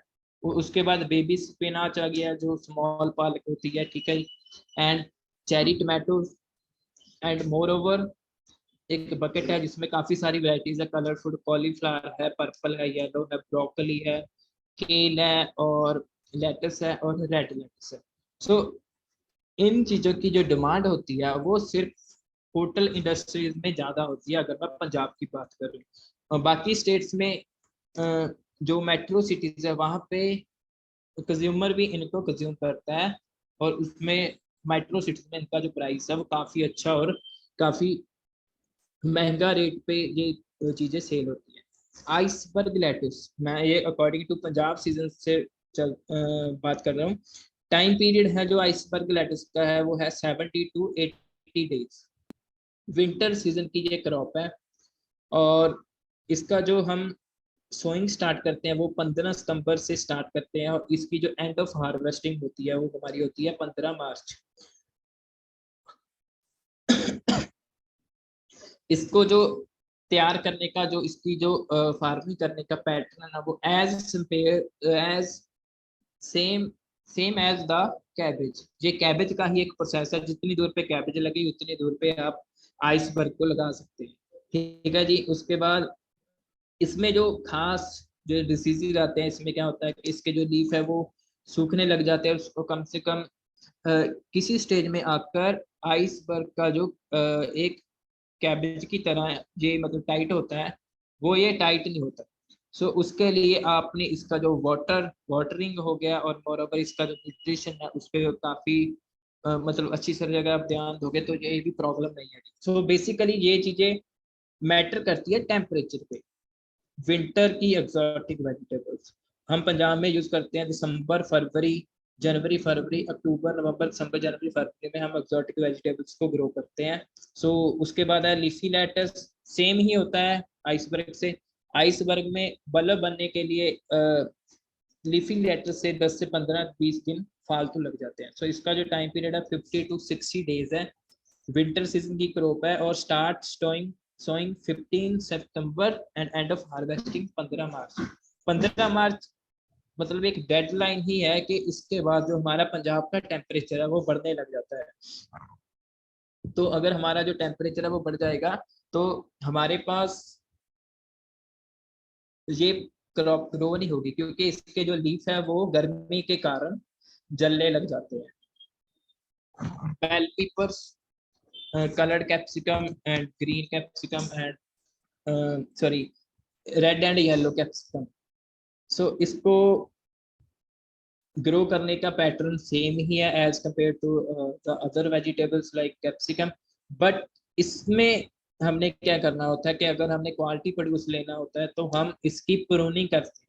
सो जो हम प्रूनिंग करते हैं वो हम 3 ब्रांच प्रूनिंग करते हैं, और एक ब्रांच पे सिंगल फ्रूट रख के इसकी हार्वेस्टिंग करते हैं। सो आप देख सकते हो कि इसका जो फ्रूट साइज है वो काफी अच्छा है। सो और इसका क्वालिटी प्रोड्यूस अगर आप मार्केट में लेके जाओगे तो आपको क्वालिटी ही प्राइस मिलेगा। सो बेल पेपर की हमें बेल पेपर्स को ग्रो करने के लिए एक तो सीड अलग होता है और उसका दूसरा इसमें क्या करना होता है कि आपको इसकी जो प्रूनिंग है वो करनी होती है, ठीक है। अगर आप इसको फेब से बाद में ग्रो करेंगे पंजाब के सीजन के मुताबिक, तो उसमें आपको प्रूनिंग करने की जरूरत नहीं है, पर आप इसका फ्रूट को सिर्फ इसका जो फ्रूट ही होता है उसको आप इसको तोड़ दोगे ताकि इसका अच्छा क्वालिटी साइज आ जाए, और क्योंकि क्वालिटी साइज हो तो क्वालिटी प्राइस मार्केट में मिलता रहता है, ठीक है। उसके बाद कैरेट्स आ गए हैं, ये डिफरेंट टाइप ऑफ कैरेट है, रेड कैरेट है, ऑरेंज कैरेट है और ब्लैक कैरेट है, और येलो, ऑरेंज एंड फिर से yellow carrot. So this kind of carrots एक होटल इंडस्ट्री के लिए हम ग्रो करते हैं। सो वहाँ पे अगर हमारी जो नॉर्मल कैरेट का रेट हमें मिलता है 10 रुपये मिलता है, पर अगर हम कुछ डिफरेंट ग्रो करेंगे तो आपको उसका डिफरेंट ही प्राइस मिलेगा, ठीक है जी। So this kind of exotic vegetable, इसमें काफी ज्यादा कलरफुल होते हैं, जो एक सिंपल सी प्लेट को गार्निश करके, जो 10 रुपए वाली प्लेट होती है उसको गार्निश करके 100 की बना देते हैं। सो this kind of exotic vegetable, इसमें काफी ज्यादा वेराइटीज होती हैं। तो जैसे कि ये स्विस चार्ट आ गया, स्विस चार्ट सेम स्पिनाच की तरह ही है, एक पालक की ही वैरायटी है, पर ये इसके कलर अलग हैं। ये पर येलो, वाइट और रेड कलर में होती है, ठीक है जी। सो और जो हमारी पालक होती है, स्पिनाच बोलते हैं, वो ग्रीन कलर होती है। सो बेसिकली इनका जो काम है एक प्लेट को डेकोरेशन करने के लिए किया जाता है। इसके जो टेस्ट है वो काफी ज्यादा डिफरेंट रहते हैं एज कम्पेयर टू स्पिनाच हो गया, कोरिएंडर हो गया, थाइम हो गया।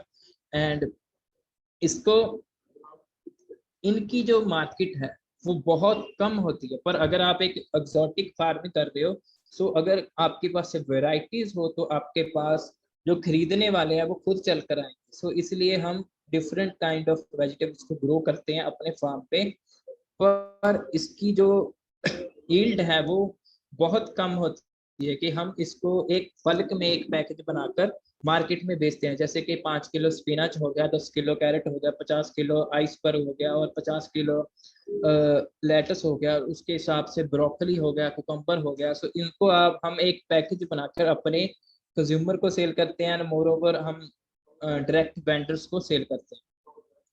कर्ली केल और ड्रैगन केल 2014 में जो हमारा ट्रेंड था, हमारे यहाँ ब्रोकली आई थी 2013-14 में, पर उसी टाइम पे जो यूरोपियन कंट्रीज है, अमेरिकन कंट्री है, वहाँ पे केल की प्रोडक्शन काफी अच्छे से ग्रो होने लगी और ब्रोकली की डिमांड कम होने लगी, पर केल की डिमांड बढ़ने लगी, क्योंकि केल में कैलोरीज नहीं होती।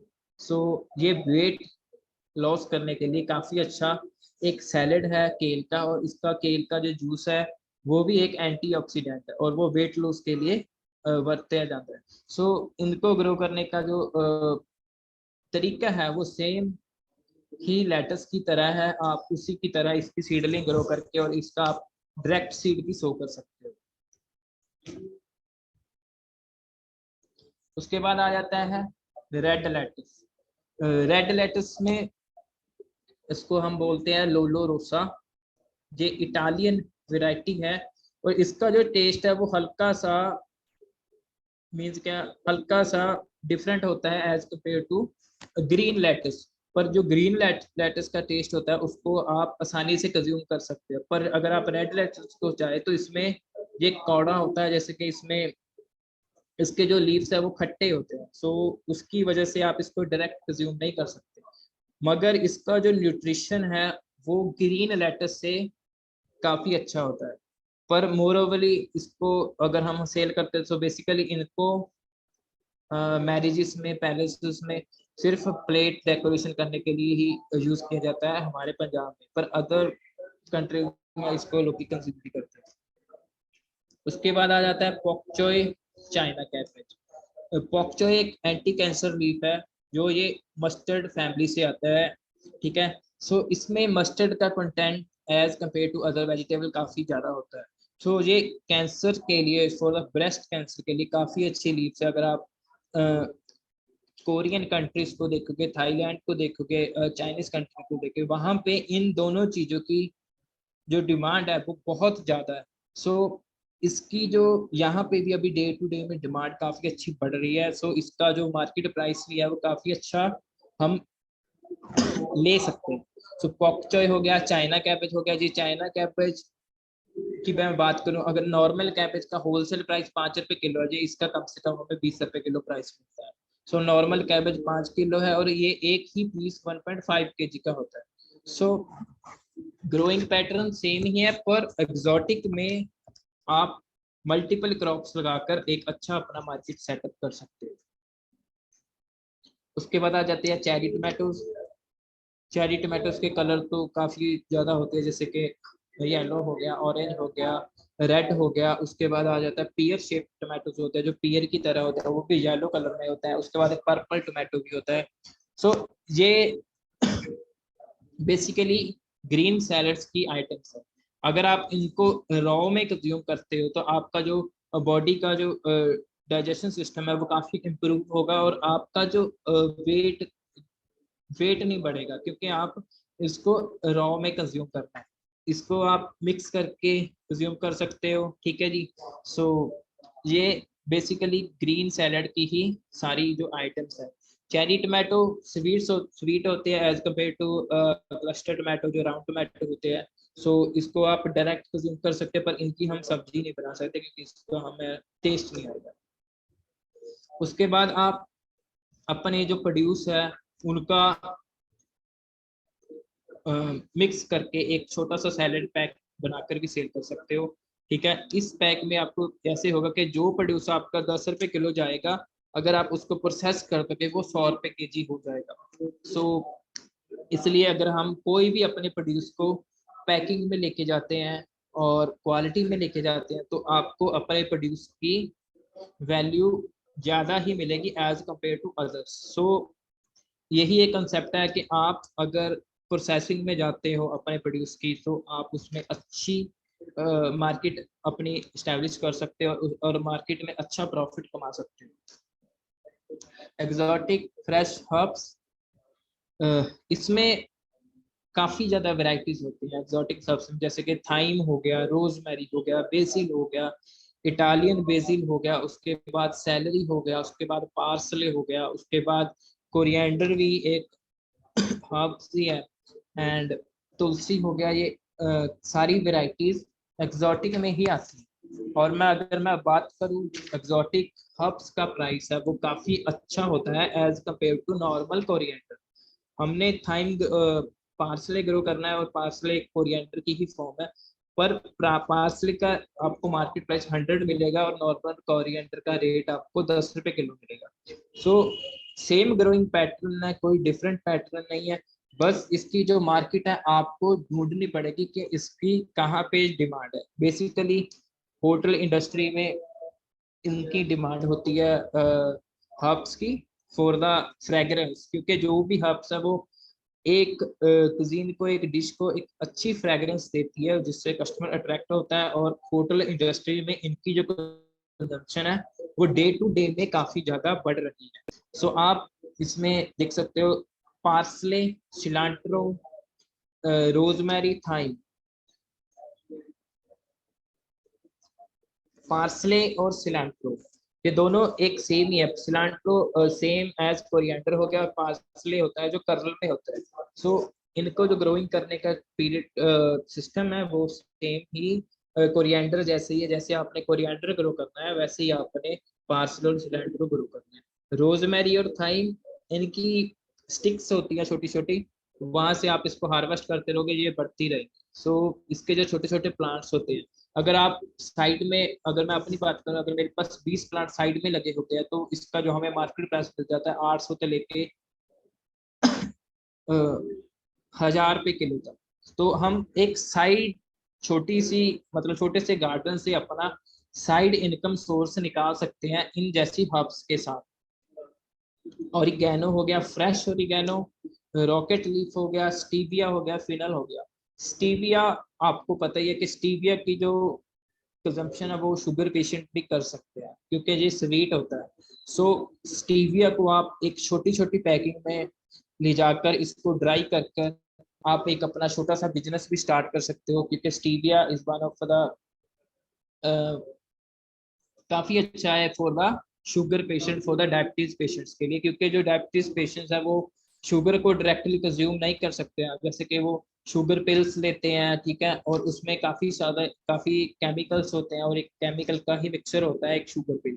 पर स्टीविया एक नेचुरली स्वीट लीफ है जो आपके माउथ में एक स्वीटनेस देगा और शुगर पेशेंट्स को एक स्वीटनेस का इस एहसास कराएगा। सो इसको आप अपने फैमिलीज में, अगर आपकी फैमिली में कोई डायबिटीज का पेशेंट है, आप पेशेंट हैं, तो आप 1 या 2 प्लांट अपने अपने गार्डन में लगा सकते हैं फॉर अवर फैमिली मेंबर। उसके बाद फिनल हो गया। फिनल इसको रॉ भी कंज्यूम कर सकते हैं और बेसिकली इसकी जो यूजेज है वो फ्रेग्रेंस के लिए ही की जाती है। सैलरी एंड बेसिल, हम जो सैलरी और बेसिल का बेसिकली जो यूज करते हैं फॉर जूसेस के लिए, हम सैलरी और बेसिल का यूज करते हैं। हम बेसिल को शुगर केन के साथ मिक्स करते हैं और सैलरी को हम सिट्रस फ्रूट के साथ मिक्स करते हैं। सो इसका काफी अच्छा रिजल्ट है। जो सैलरी है, अगर आप कैनेडियन कल्चर को देखेंगे, अगर आप अमेरिकन कल्चर को देखेंगे, वहाँ पे सैलरी का जूस काफी ज्यादा पिया जाता है। सो वहां से ये ट्रेंड अभी अभी यहाँ पे आ रहे हैं। सो बहुत सारी हर्ब्स हैं। बेसिल हो गया, इसमें कलर्ड होते हैं, स्वीट बेसिल हो गया, पर्पल बेसिल हो गया, इटालियन बेसिल हो गया। ये इसकी काफी ज्यादा डिफरेंट टाइप ऑफ वेराइटीज है बेसिल, ठीक है जी। सो बेसिल एक तुलसी ही है, पर ये हाइब्रिड में आकर ये हाइब्रिड हो जाए। और इसका जो पैकिंग सिस्टम है, आप सेम एज माइक्रो ग्रीन करो तो काफी अच्छा आपको मार्केट में अच्छा रेट मिल जाएगा, क्योंकि small packing with good price एक प्रैक्टिस है। आप उसको फॉलो करोगे तो आप स्मॉल स्केल पे, अगर आप इसको छोटे स्मॉल स्केल पे एक छोटा सेटअप तैयार करके आप एक्सोटिक और हर्ब्स को आप ग्रो करते हो, तो आप अपना एक अच्छा फार्म सेट कर सकते हो। सो this is the exotic and microgreens.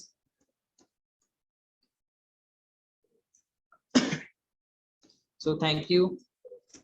अगर आपका कोई क्वेश्चन है तो आप मुझसे पूछ सकते हैं।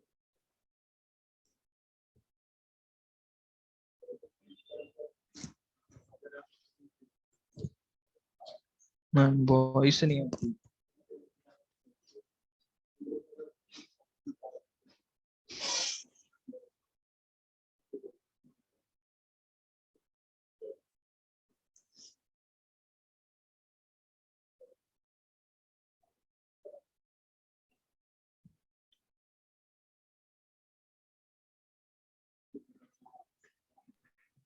Thank you, sir.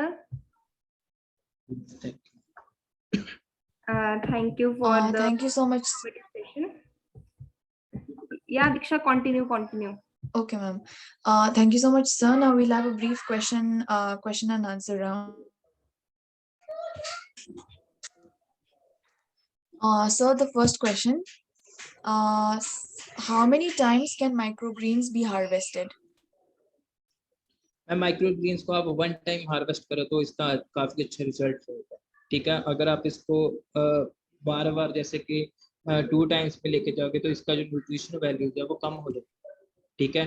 इसमें और बेसिकली अगर आप फर्स्ट स्टेज पे किसी भी सीड से जो स्प्राउट बनेगा वो फर्स्ट स्टेज पे ही कंज्यूम करोगे तो उसका न्यूट्रिशन काफी अच्छा रहेगा और वो ड्राई नहीं होगा। उसमें आपको जूस भी निकलेगा, जैसे कि आप जूस में कंज्यूम करना है तो वो ड्राई नहीं होगा।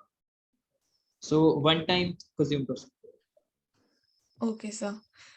Sir, next question. What is the difference between sprouts and microgreens?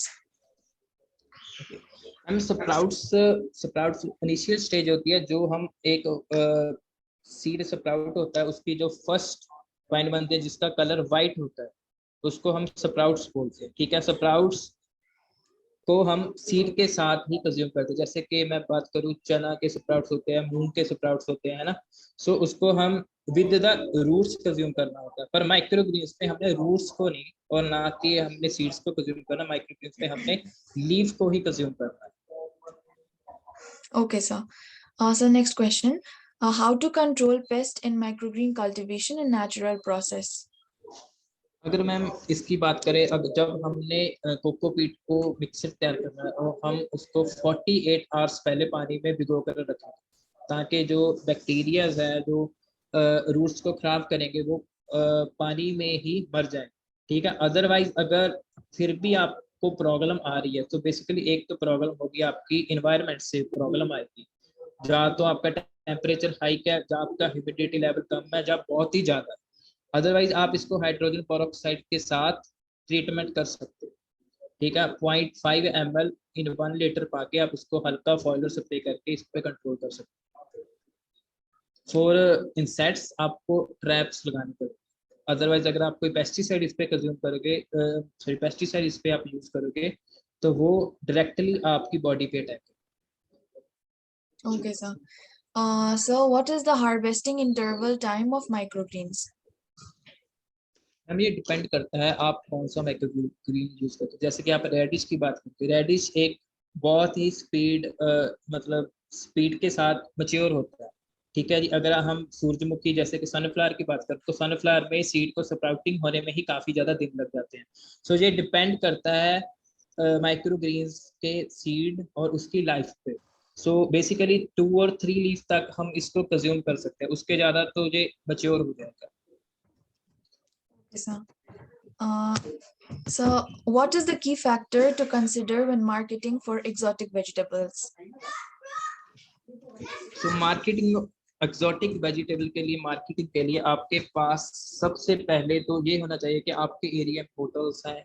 अगर आपके पास एरिया में होटल्स है तो आप उनके साथ डायरेक्ट टाई अप कर सकते हो। अदरवाइज आप अपना B2C मार्केट मॉडल तैयार करके कंज्यूमर को दे सकते हो एक्सोटिक वेजिटेबल्स, क्योंकि एक्सोटिक वेजिटेबल्स के जो हेल्थी बेनिफिट्स है वो as compare to other vegetables काफी ज्यादा होते हैं। सो आप उनकी अवेयरनेस के साथ अपना एक्सोटिक वेजिटेबल्स को सेल कर सकते हैं।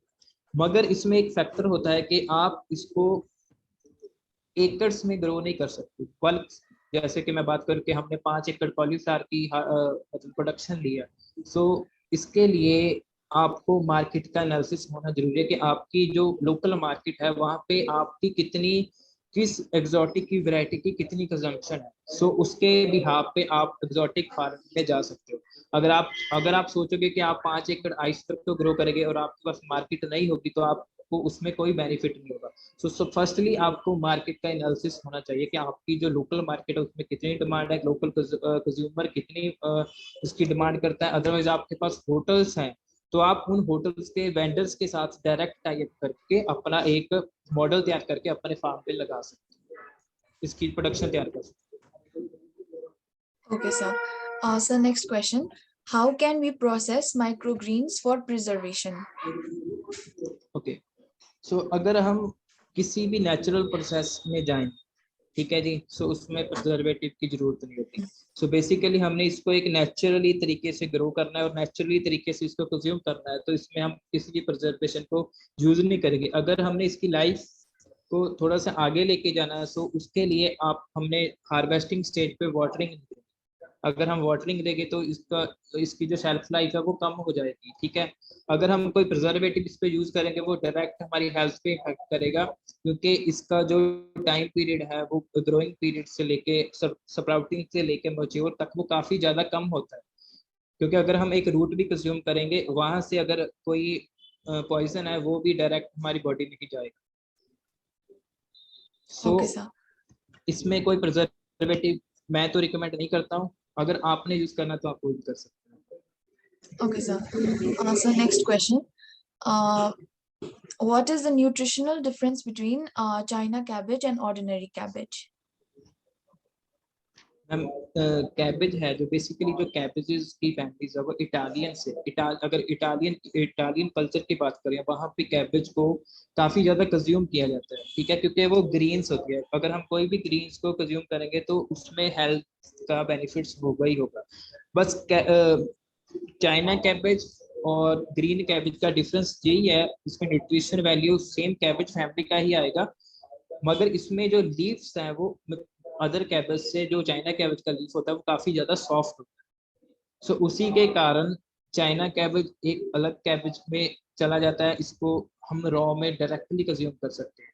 ठीक है, और इंडिया में वैसे तो ग्रीन कैबिन में इंसेक्ट्स का ही एक चल रहा है कि इसमें एक इंसेक्ट्स होता है, सो उसकी वजह से कि कोई इसको रॉ में डायरेक्टली कंज्यूम नहीं करता, और ये हार्ड होती है, और चाइना कैबिन है वो काफी ज्यादा सॉफ्ट होती है उसका Okay, जो sir. लीफ है।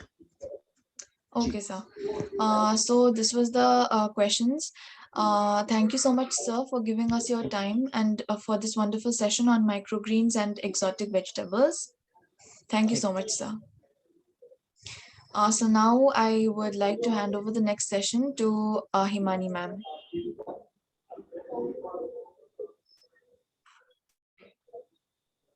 Thank you, Diksha. Am I audible? Yes, ma'am.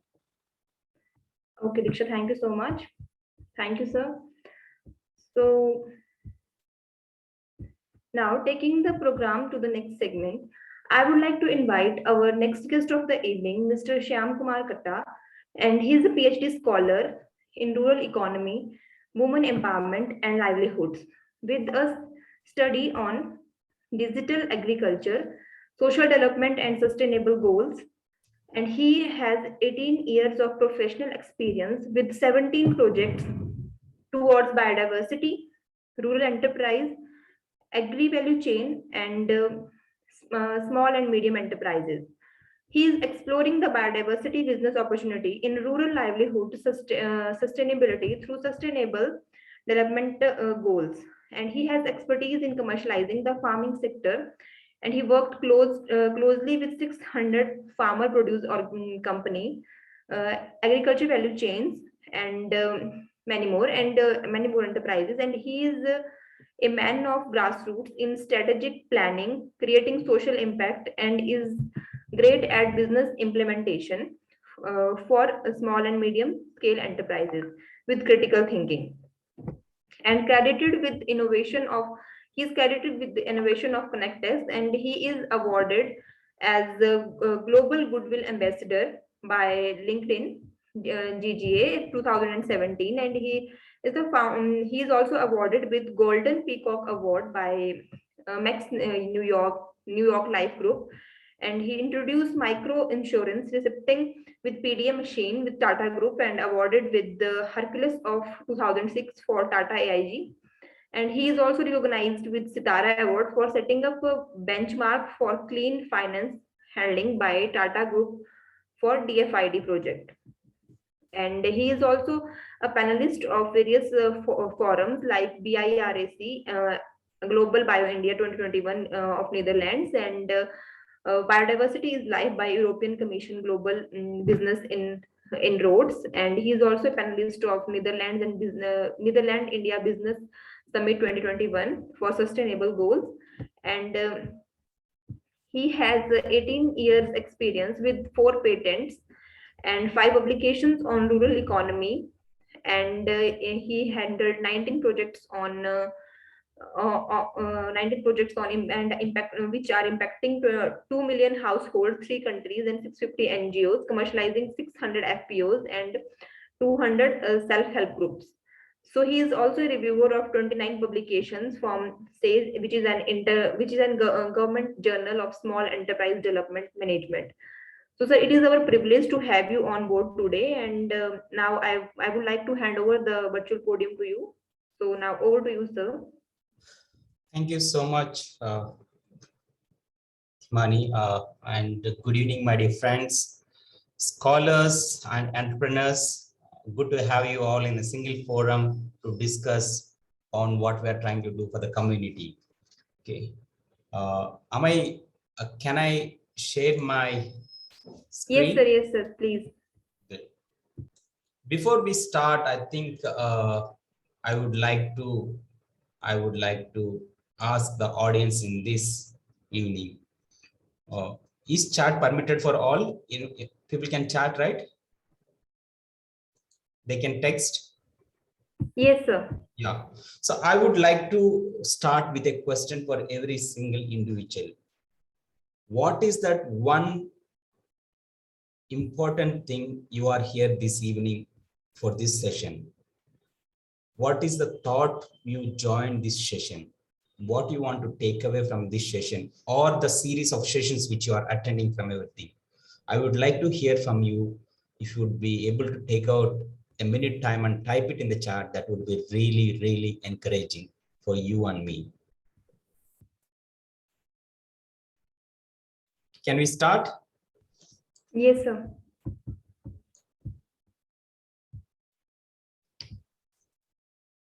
I have one agri-tech updates. Anyone else?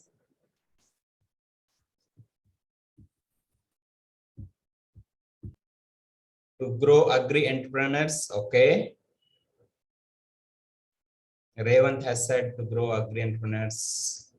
Commodity told that to enhance and develop agri-related knowledge. Excellent, agri-related knowledge.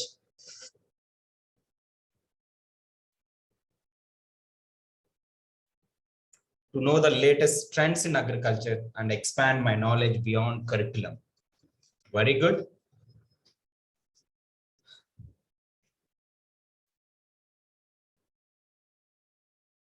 Come on, let's speed up. Yeah, to change over the nature and go back to roots. Wow, Sanjay Kumar, I think you are aligning with the same passion I do have. Startup ideas, business. Yes, agriculture is business. Good.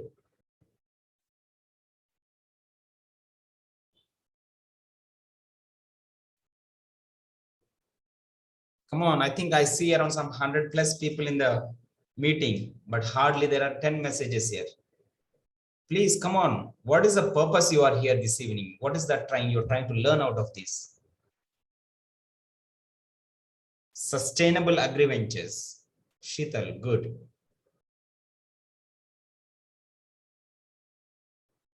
To learn about new innovation technologies in agriculture. Bharat. Thank you, Bharat.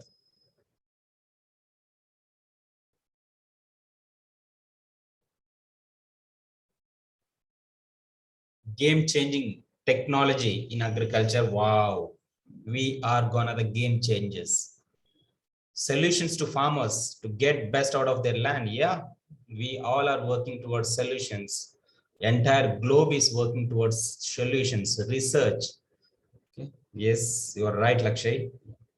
New technology and innovation to the farmers. Yeah, we try to bring in technology to farmers. Okay. Every time there are new technologies coming in, but sad thing is they don't consume the technology. Yeah. Come on, last 15 seconds to go.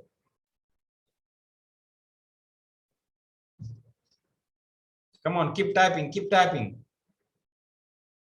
Digital farming to increase the productivity of farmers. Wow, excellent. Basava Reddy, yeah. Buddha has sent me that to understand the present status in India regarding modern agriculture. Okay. Lab to land techniques. Shamili Das wrote update knowledge on agri-aligned sectors worldwide. Excellent, excellent.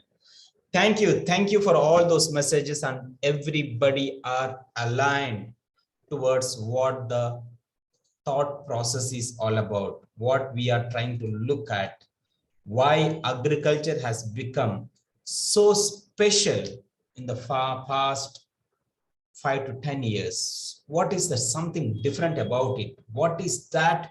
So many people, we see that people, it's a trending word called as agri-tech. We have given a special name called agri-tech towards agriculture. Why is so important? Why people are thinking different? Why people, they are leaving jobs and coming to agriculture? People are doing researchers, scholars, people who have technology knowledge, innovators. They are looking towards agriculture. Earlier, somebody used to come up with some kind of technology which would help the community, where we can mint money, knowing that agriculture will not give good money, but still there is a shift from traditional businesses, traditional jobs into agriculture. Why? We are gonna know about it a bit. Yeah. Good evening once again. Thank you for this opportunity to all my dear friends. Just agriculture, the innovation, the future of agri innovation, and the team, they're doing a fabulous job, and I've been seeing a lot of people participating. I heard that around some 1,000 registrations were for this particular training sessions. And I'm happy that at least some 20% are participating here. Very happy to talk to you. Yeah. So this evening, it's gonna be, it's not just I speaking. I want you here, you people to speak back. We are here to learn, discuss, and understand shared knowledge, which can help the community whom we are targeting at. Good. Yeah. You see my slide, right? Can someone read it out loud? Anyone? Hello? So they are on mute. Okay, you can give your presentation at the end. We will have a questionnaire round. Okay, great. You have muted Yeah. everyone. Okay, great. Yeah. So what is 2030? What is that 2030? What is the 7 years of harvesting and famine which we are looking at? If you look at this slide, speak about itself. Okay. This is something sustainable development goals which are being planned for Vision 2030. UN has announced this, and many institutions are being part of that. Out of the 17 sustainable development goals, I am exclusively, and the institution which I am working, we are working towards 10 sustainable development goals, which we are aligning our business, our activity towards that. So you can see, you know, starting with no poverty, zero hunger, gender, life on land, 15 sustainable development goals. 13th one is climate action, which everybody are speaking about it these days. Okay. 17th, if you look at it, it's partnerships for the goals, who all are coming together to work towards the self-sustainable development goals. What are they able to contribute towards achieving these goals by 2030? That's the agenda of 17 sustainable development goals. If you look at technologies involved, decent work to economic growth, we need an economy to grow. But, you know, we have seen a couple of messages speaking about, you know, how we can boost the income of farmers by technology. That's something we can look at it. Okay. Thus, if you look at this theory, science theory is on the left-hand side, you see climate change plus less production. High consumption is equal to famine. So climate change is a big talk these days. We are looking at how the crops are being damaged by sudden rains, or how the climate is not giving rain on time, or the land getting dried. It's becoming a big challenge. So whatever the cultivation the farmer is trying to do, basically the production is coming less. If you look at the scales, if you're trying to give some kind of production, the seed germination or the production rates are coming down because of the soil, because of soil contamination. So I was very recently in the last month, I was speaking in one of the Asia's forum, and we were speaking on seed germination. There were a lot of seed research companies who were speaking about. They are working towards how they can increase the production of that particular crop. Whatever the crop we are trying to sow, same thing, how we can increase the best production and try to have multiple vitamins or proteins into that particular crop. So there's a huge research which is happening. Consumption in a sense, when I'm speaking about going ahead right now, going ahead, because of climate change, whatever the production we are going to get will not have the same amount of nutrition values which we have now, or which was 5, 6 or 10 years back. Going ahead, because of this climate change, the production might not have the same vitamins. For example, if I'm eating one egg daily, the amount of protein I get, the amount of calcium I get will not be sufficient with one egg. So therefore, I might need to consume at least 2 or 3 eggs to have the same amount of one single egg consumption going forward, maybe in the next 5 years, 10 years. Because this is because of the climate change, the pollution which we are all in. Therefore, what happens? Consumption will grow up. You see on the left hand side, there is a less production. At the same time, there is high consumption. Therefore, there is a clash. For example, if you look at it, there's a production of 20% production less, and there is 20% consumption high. So you will have around some 40% of food crisis, which will eventually land in famine. So this is a theory which is working out. People are speaking about it, and something which the agriculture technology people and the scholars, researchers like you need to work on how we can balance. Okay. So I'm working on the sustainable development goals. The pathway to agriculture and living income is this. We work on 4 sectors. We look at permanence, how we can create wealth generation, living income, resilience to support farmers focused, infrastructure, institution, rural economies. Someone was speaking about technology and how it can help farmers for better incomes. Somebody told that we are here to learn the scope, how it can be. So permanence is something which we are looking at it. 17th sustainable development goal is partnerships on the down, how we can collaborate. One man cannot do anything.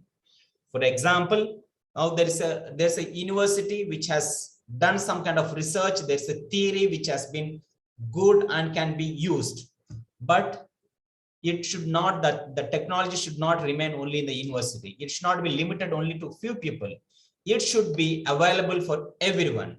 When it comes to everyone, there's a need that we, all the institutions who are working with the farmers, come together, try to implement, see the success story learnings, and try to implement and give the technology or the research to the farmers so that it can be scaled, implemented. That's how partnership needs to come in. So scaling is, we pilot something, there are results out of it, there are learnings out of it. The same thing needs to be extended to different places, different states, countries, where they can pick it up and try and make it localized.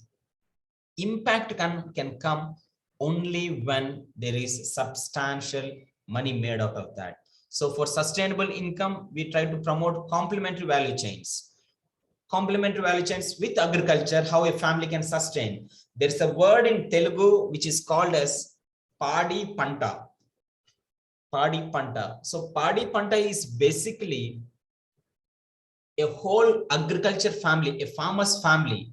He has agriculture, he has vegetables in his farm, he has chicken in his house, he has goat in his farm, and he has even dairy at his home. So this dairy, chicken, goat, or the vegetables, that is not for to sell it out. That's for family consumption. What are the main crop agriculture? He tries to sell it. This was a traditional practice 20-30 years back, but now the situation has changed. They are only focused on one single crop just for money purpose because they want to survive. So they gave up. They gave up vegetable cultivation. They gave up livestock. They gave up dairy. So several things has been changed. But to have an impact and have a sustainable livelihood, there should be complementary value chains now. So, for example, a family who is having kitchen garden, they will consume for the family. What are the leftovers? They can sell it to someone. This is natural product. They will not use pesticides. If they have 5 plants or 10 plants in the house for the family consumption, they may not use more pesticides. They may not take care of that big level for commercially growing, but the natural growing will give them the fruit, which is good for the family. At the same time, the same food, remaining food can be consumed by somebody else, which is also good. Based on that, this is a natural product where a family can make money out of it. That's how we try to promote complementary value chain. Now it's a whole family. The word which I used is Padi Panta, is whole when this kind of practices are being used by the farming community. Good. Scaling, I spoke about it, how we can increase the living income of smallholder farmers to create wealth generation. Am I going too fast? No, sir, it's completely all right. Yeah, great. So how do we measure impact? There are different means of measuring the impacts, living income, specific indicators, how we can measure, how to end hunger and poverty while caring the earth. Okay, so these are certain things which we are working as an organization. I belong to an organization called NAHEP International. I'm the program director there. We are piloting a couple of projects in southern Andhra Pradesh, and of course, as an institution, we are present across the globe, working in many countries. So this is how we measure the impact. This is our sustainable development goals mission, global indicators, how we look at it, animal sourcing foods, climate smart agriculture, household dietary focus, and farm-owned businesses, which we call as FOAB. We try to create the farmers to have their own agri-business. It's not just farming. We need to make farming as a commercial activity. Farmer needs to understand that it's a business. It's not a job. Very recently, I was in one particular, talking to one particular farmer produce company, the board of directors there, they were speaking. You know, every time they are in losses. So when I ask this question, when you are making loss every season, why are you still doing agriculture? The farmer's wife, she spoke up. She was quiet when we were speaking everything in our discussion. Then she opened her mouth and she told that this is the only work we know. We don't know anything else. And we believe this is the only place where we can live on. So they trust the earth, they trust the soil, they make money out of it. Okay, though it doesn't give results sometimes because of climate change, because of contamination of soil, because of no rains. Okay, but still yet they believe in the land, they still cultivate it. That's how the agriculture is happening. But we need to see that each single farmer, it could be a small or big farmer, but it should be like a farmer owned agri businesses. Then only they try to look at the profits and loss. Then they will calculate on the giving inputs rather than just simply using a lot of inputs, pesticides, and coming out with less productivity. So they feel responsible how much input they need to give and how much output they can take it out. Therefore, they can balance the agriculture as business. So these are certain alignments which are working on partnerships. We try to involve the agencies, government agencies, funding agencies, agri-tech companies, and of course, the departments like animal husbandry department, agriculture departments coming in together in partnerships, and corporates supporting that, CSRs coming in place, working towards a common goal of sustainable development goals. At the same time, permanence is building infrastructure. We need a lot of customer hiring centers. We need a lot of places where we can aggregate the product. There is a need for value chain. Very recently, I have written an article, a big time article on how much fresh food is getting wasted because of poor value chain systems, poor transportation systems. Okay, poor logistics are available. I exclusively spoke on a particular commodity called tomato. Thousands of tons of tomato is being wasted just because it's a perishable product. At the same time, there is a poor infrastructure and the supply chain system is weak. So there are certain needs where we need to address it. How we can try to have infrastructure where there is a need, how we can put up processing industry, or how we can introduce cold chains. That's how the permanence comes into place, where a product saved, a rupee saved is a rupee earned. Same thing. One tomato which is saved is almost all earned. So if you look at the wastage of food, green food which has been wasted just because the product is not reaching the location on time, or product is not been taken care because there is no processing unit or there is no cold chains, a lot of food is being wasted. You can Google that, you will get it on my LinkedIn. Scaling is try to experience the experiences. Right now we are working on a backyard poultry value chain with the farmers, supporting the farmers, farmer produce companies, and at the same time we are trying to implement a backyard poultry value chain where. So there was one particular FPO who mentioned this value chain, backyard poultry value chain, we can see in front of our eyes that we are able to make some money. Agriculture, though there is no guarantee whether the crop will come or not, but yet this value chain is giving some kind of confidence for us. We will get some kind of value out of it. So therefore, they can balance agriculture and additional value chain, which I was mentioning earlier. So change of theory is this: increasing income asserts, food security, nutrition, environment, women empowerment, smallholder farmers. How we work on this kind of theory change.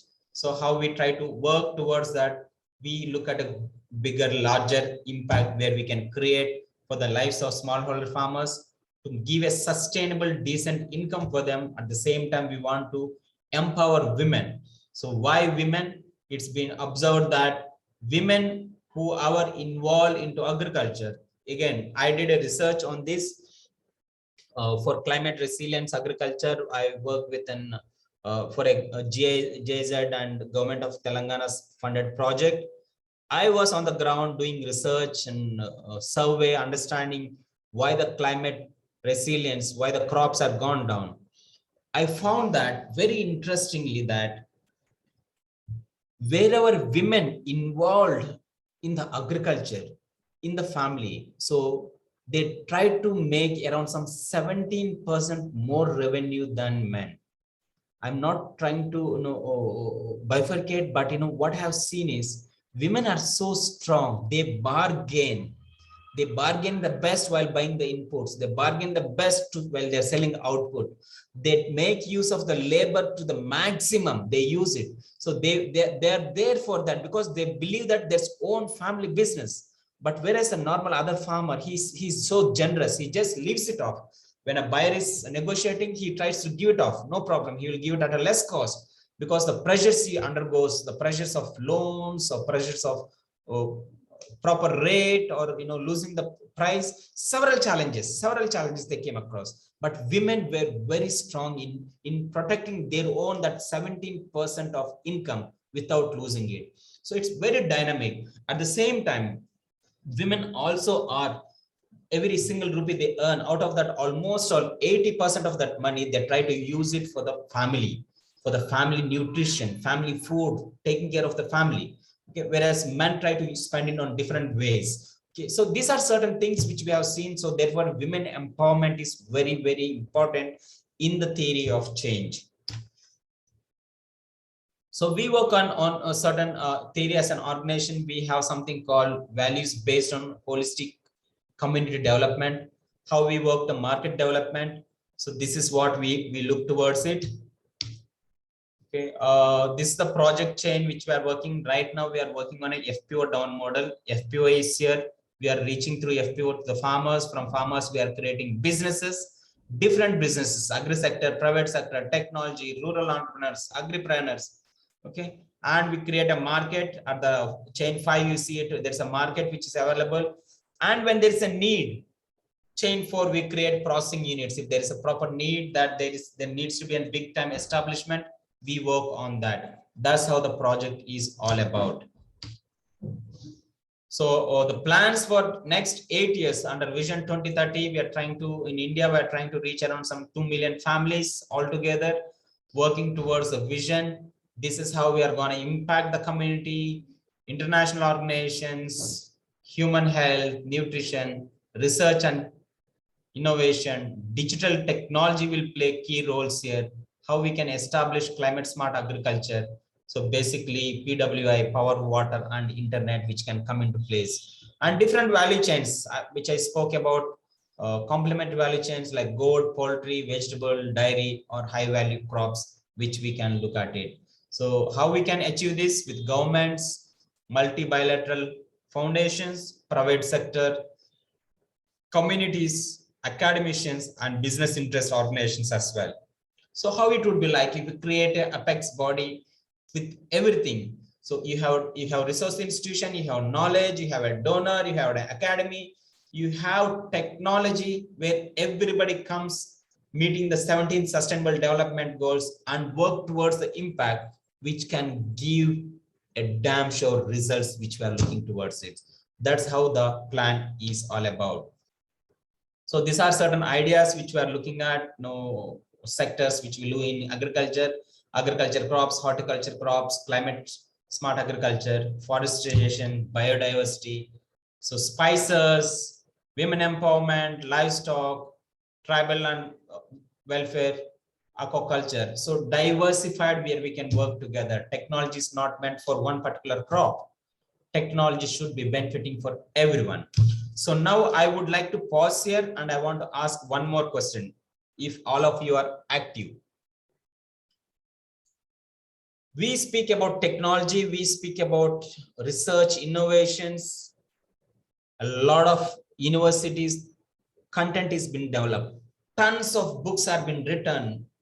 Tons of innovations have been done. But the same is not being consumed by the end user, the farmer. Can you write what would be the challenge? What is that you can look at changing that? There is information in one particular sector, there is researches happening, there is pilots which have been done, there are things which have been ideas which have been proven, but still the same information is not consumed by the end user farmer. Because we are doing everything for the farmer centric, right? Innovation has been developed for farmer. Technology has been developed for farmer. You are using drones, it's for farmer.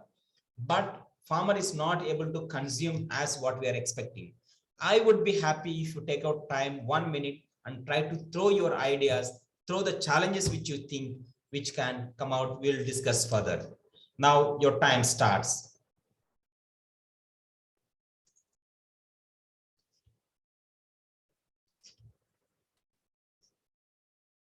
Yeah, I can't see any messages coming in.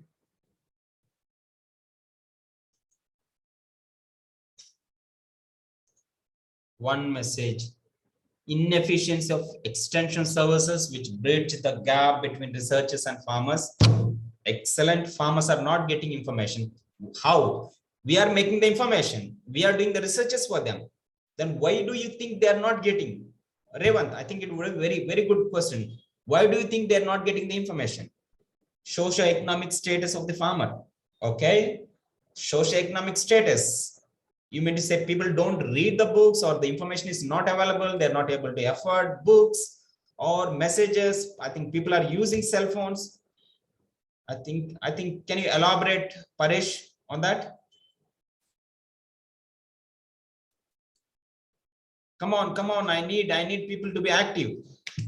Unorganized systems of data collection. Okay, point taken. Point taken.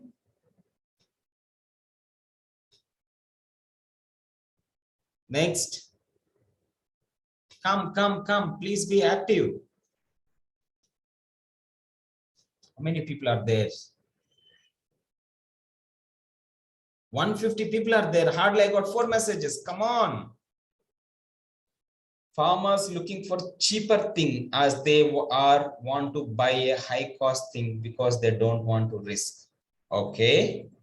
Which means you mean to say that they are not able to afford. Okay. Good, Prithsing. What is the farmers being so busy in their farming activities that they don't have time to attend any awareness campaigns. Okay. They don't want to participate. Okay. Marginal land holding. Yes. Rupa, yeah, marginal land funding. So that's the reason they may not be able to interest. If there is a progressive farmer having big land, he might be interested towards technology, research and all things. Yes, I agree. Yeah, come on.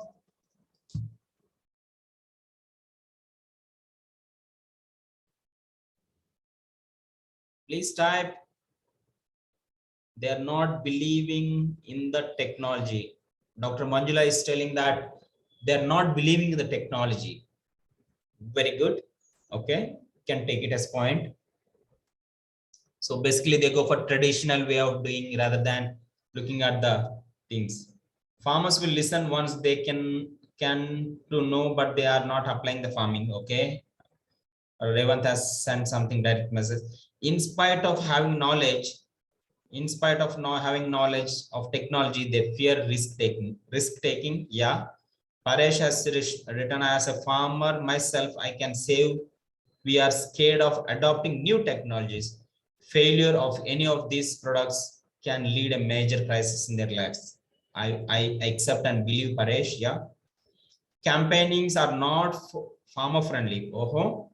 In their regional languages as per their comfortable timings, not within the reach. Okay. Okay. Very good. Very good observation, Shruti. Buddha has written most of the farmers are marginal, not willing to change their traditional style. Okay.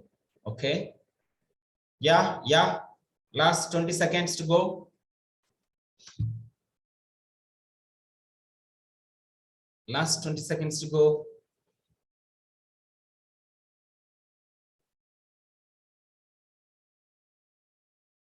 Please drop in messages.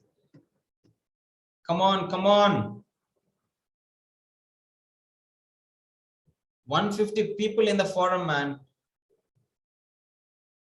Cost of technology for adoptions. Kumadi, yeah, yeah.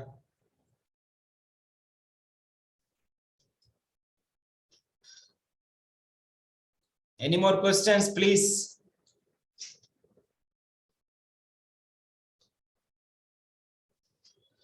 Someone has changed. Most farmers can't read or write. Prince Justin Angela thing. They cannot read. Okay, I mean to say they're not qualified or they don't have education. You mean to say that's the reason they are trying to. Okay. Good.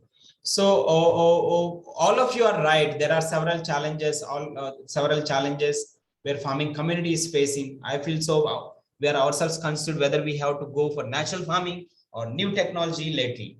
Very good, Shital. Yeah, very good. So there is no clarity because of the changing situations. There is no clarity. I would like to share something. So 3 years back, yeah, 2020, right, when we had our dear friend COVID came in. So I was working with few FPOs, farmers, where we wanted to do some big time transaction of selling mangoes, exporting basically green fruit to global level. So we had a buyer seller meet which we have conducted, bringing a lot of international groups and local groups, bringing sellers in one single platform. We did some bilateral agreements, who will buy how much quantity, what is that, the farmer promising everything. After 7 days, there was a lockdown which was announced. So it was like a holiday for everyone, including the farmer and all. Just never experienced. It was like, if you look at 10-15 years back, there was to be some buns, entire India bun. So there would be that particular day as a holiday for the family, sitting with the family, spending time with the family. It was there for a week. Slowly, I started getting calls from farmer producer companies asking that, sir, crop has come in hand. We want to sell it. So the buyers who are trying to buy here are giving very, very less price, or the transportation cost is too high, 2 times, 3 times high. We are not able to meet the transportation cost, or we will leave the product to the ground. So it was a challenge which has come in. Then what happened was I was under pressure, getting phone calls from a lot of sellers, farmers, producer companies. I was under pressure. At the same time, there were buyers looking at, can you supply this product? Can you deliver? They were very smart. Can you deliver in this location for us in our country or elsewhere? So that's the time where I woke up and went to the Department of Horticulture. I need to acknowledge, thanks to the Department of Horticulture, Telangana division.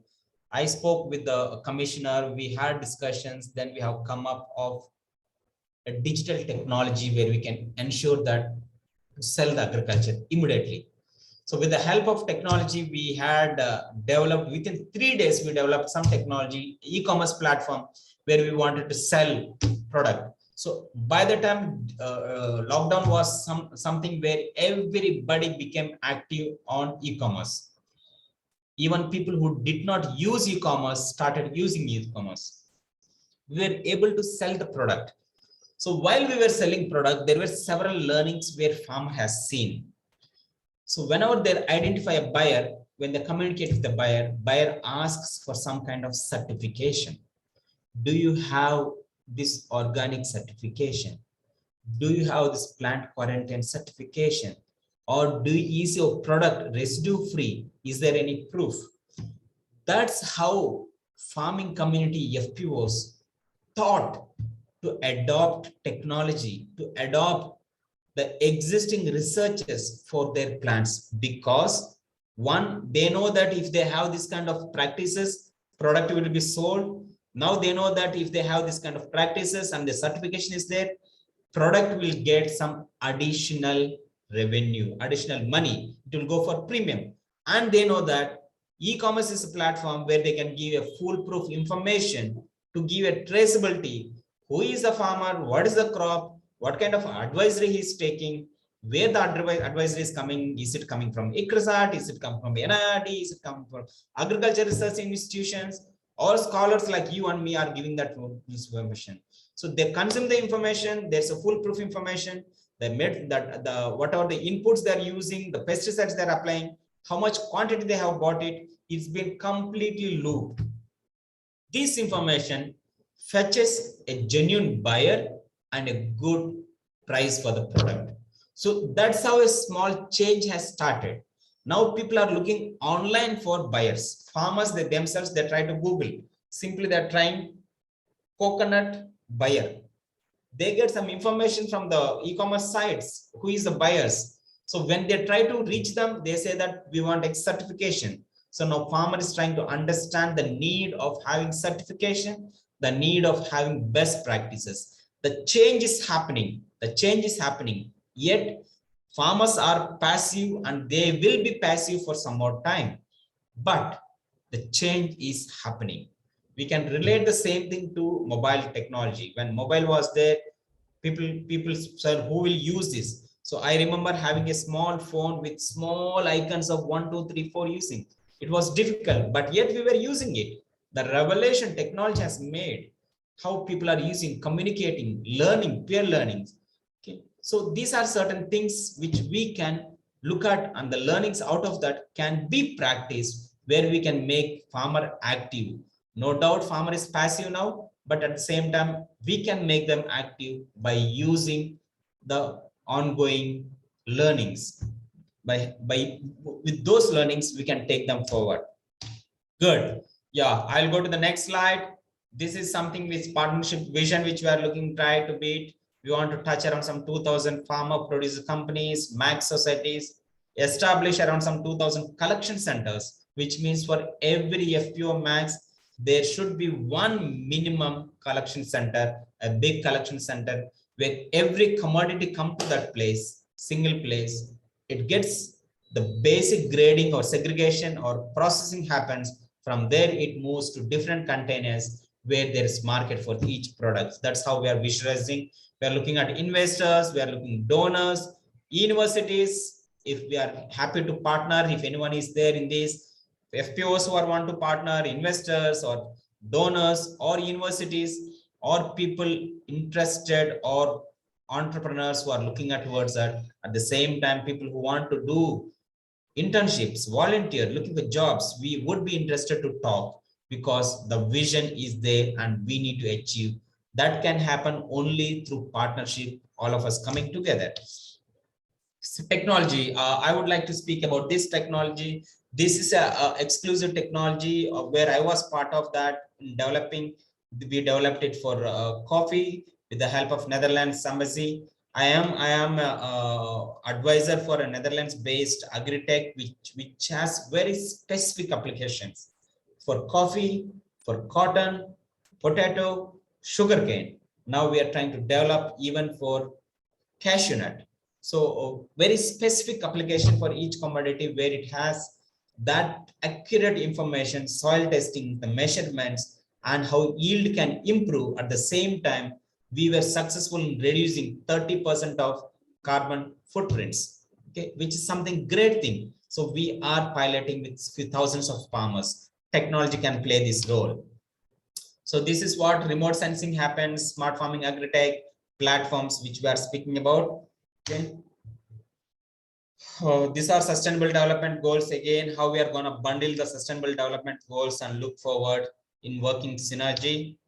Okay, how we want to reach out. These are the number of people, number of farming communities, FPOs want to reach out. We want to pilot on regenerative agriculture, livestock, agri-aligned activities. This is how we want to work towards achieving the goal. And geographies, it can be across India. So I call up this ending up hunger and poverty while we care the earth. It's important that we all come together on the sustainable development goals. So you can stay in touch with me. This is my LinkedIn profile, benny.qatar. I'll try to put it in the chat as well. So I'm ready to take questions now. Thank you, sir. Thank you for the wonderful and interactive session. Yeah. Yes, sir. Now we would like to take some questions of the audience. Please. Yes, sir. So there is one question that what are the principles of sustainable development that must be taken into account by the public administration? Come again. That must be taken into account by the public administration. Okay, great. So one important thing was, I was speaking about that seed industry. Seed industry has become a very lonely industry. So seed industry, seed research companies are like what we say, like they're state institutions, but policies are made central. The policies for these particular departments is being centralized. So there is a challenge where dynamics are different, state to state opportunities are different, okay, challenges are different, which needs to be considered. So government needs to take that kind of action, or government try to help this seed industry, because seed is gonna play a very key role. If you don't increase the yield of that particular seed, or we try to have multiple nutrients in one particular crop, we are gonna have a challenge. UN itself speaks that next 2030 there's a huge challenge for agriculture because of the climate change. Right now we are worried of next 2 years itself there might be tremendous changes. So right now we are experiencing different climates, temperatures. It is too hot or it's too cold, or it's always rainy. So government needs to come up with some kind of policies which should be user friendly for seed industry, that seed industry can sustain, and that policy will help the agriculture industry. Yes, sir. So we have another question from a participant named Akshay. He want to know how we can become a part of NAHEP International, or your organization. Okay, great. So it is again case to case, how you want to work with us. You want to work with volunteer, you want to take up a job, based on your qualifications, whatever the jobs come out, you can participate. Or if an innovator, you are an entrepreneur, we are very happy to talk to you and see how we can collaborate. I spoke about it, right? 17 sustainable development goals is key. That is a key for achieving our collective target. Okay, sir. So another question is how the departments, like the departments of agriculture, horticulture, or the fisheries, etc., and different agency, they can contribute for the implementation of government techniques about sustainable development strategy. So what is the role of these departments and how they can help us in attaining the sustainability in agriculture? Great. So the word sustainability agriculture is become a fancy word these days, but it's very, very important. So it's not a job, I will tell you. When we speak about people being here in this particular community, it's a responsibility of every individual. It's your responsibility, it's my responsibility to put steps towards sustainable development. So we need to come forward to talk with the governments. We need to explore the opportunities. Government can stand with us only someone reaches them. They may not come and identify Sham or Benny and tell that, he needs such kind of support. No, we need to reach out that. So it's a consortium again. It might be consortium at a smaller level. It might be a consortium at a state level or the consortium at a country level.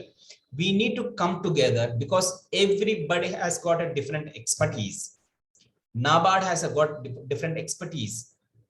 Horticulture department has got different expertise. So we need to bring this expertise collaboratively so that we can look towards the bigger goal in front of us. Yeah, sir. Sir, another question from the participants, like, is there any difference between protecting the environment and preserving the environment, and which would be considered as strong for sustainability paradigm? Strong?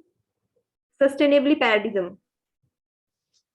Okay, it's back to basics. I would want to ask a question. I think Dr. Ayush asked his hands up. I would ask one question before I answer that. If you count 15 years before now, 15 years back, how many of you know IVR or test tube baby, or people getting into children without having, even though they are having any problems? How many of you know that? How many were using those practices? I want somebody to type chat. Have you ever heard about it? But present scenario, every town mandal, you are hearing about IVR consultation, people test you babies. Okay. Why? The question is why? It's purely deficiency of food. Whatever the food we are trying to consume is not giving us the right required nutrition to the body. A big challenge. It's a big challenge. And this cannot continue. We need to put an end for this. We need to have nutritious food. We need to have sustainable income or sustainable food which we consume. We can't simply eat which we don't get energy out of it, right? We try to have good food. So therefore it's important that we need to sustain agriculture, that to agriculture which gives the right food which we want in. To come together organizations, that's what I was speaking about, expertise. Somebody is working on how we can have in rice itself 2-3 proteins or different proteins where they can be in rice itself, so that when they consume rice, they have the complete vitamins in their body, rather than you get some vitamin from fruit, some vitamin from some cereals. No, it's whole where you can get it in one single crop or food. Yeah. Dr. Ayush. Dr. Ayushi. Yeah. Ayush, sorry, you have some question. Yeah, ma'am, you can ask your question.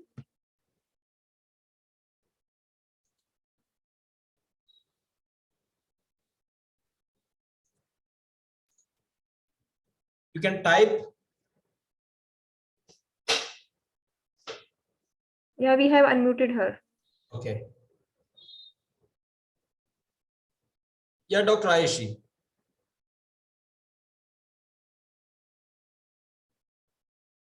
Okay, so I have a question, that where does the heifer international work in India? Oh, we are present in Bihar, Andhra Pradesh, Orissa, and we worked in Jharkhand as well, but some time back. Yeah, we are exploring. Okay. Yeah.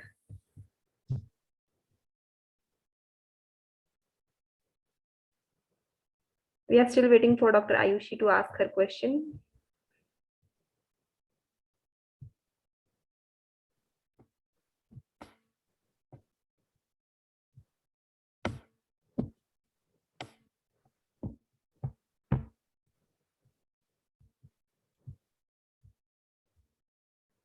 Any more questions from somebody else? No, sir, we are done with the questions. So you can connect me on LinkedIn. I have shared my link, and it was really great being with you all here. You are so good audience. You did not ask many questions. Okay, I wish everyone all the best, but I want to stop by giving a challenge for all of you. This challenge is, what is that you are gonna do about Vision 2030 Sustainable Development Goals. That one small thing you want to do for your family, for your community, for yourself, because you need to protect yourself, you need to protect your family and your community. So what is that one thing you will adapt from today towards working in that sustainable development be? So be responsible for you and pick it up and try to work towards it, so that you can start bringing a change from by yourself from today. So with that thoughts, I leave it, and thank you so much, Himani, and especially Just Agriculture, for having me. It was really great being here. Yeah, thank you, sir. Thank you so much. I must say the session is very interactive and very informative, and it's just self-explanatory, I can say. And on the behalf of entire team of Just Agriculture, I want to thank you for sparing your valuable time and interacting with us here on this virtual platform. So thanks a lot, sir. Great. Thank you so much. Bye-bye. Okay, sir.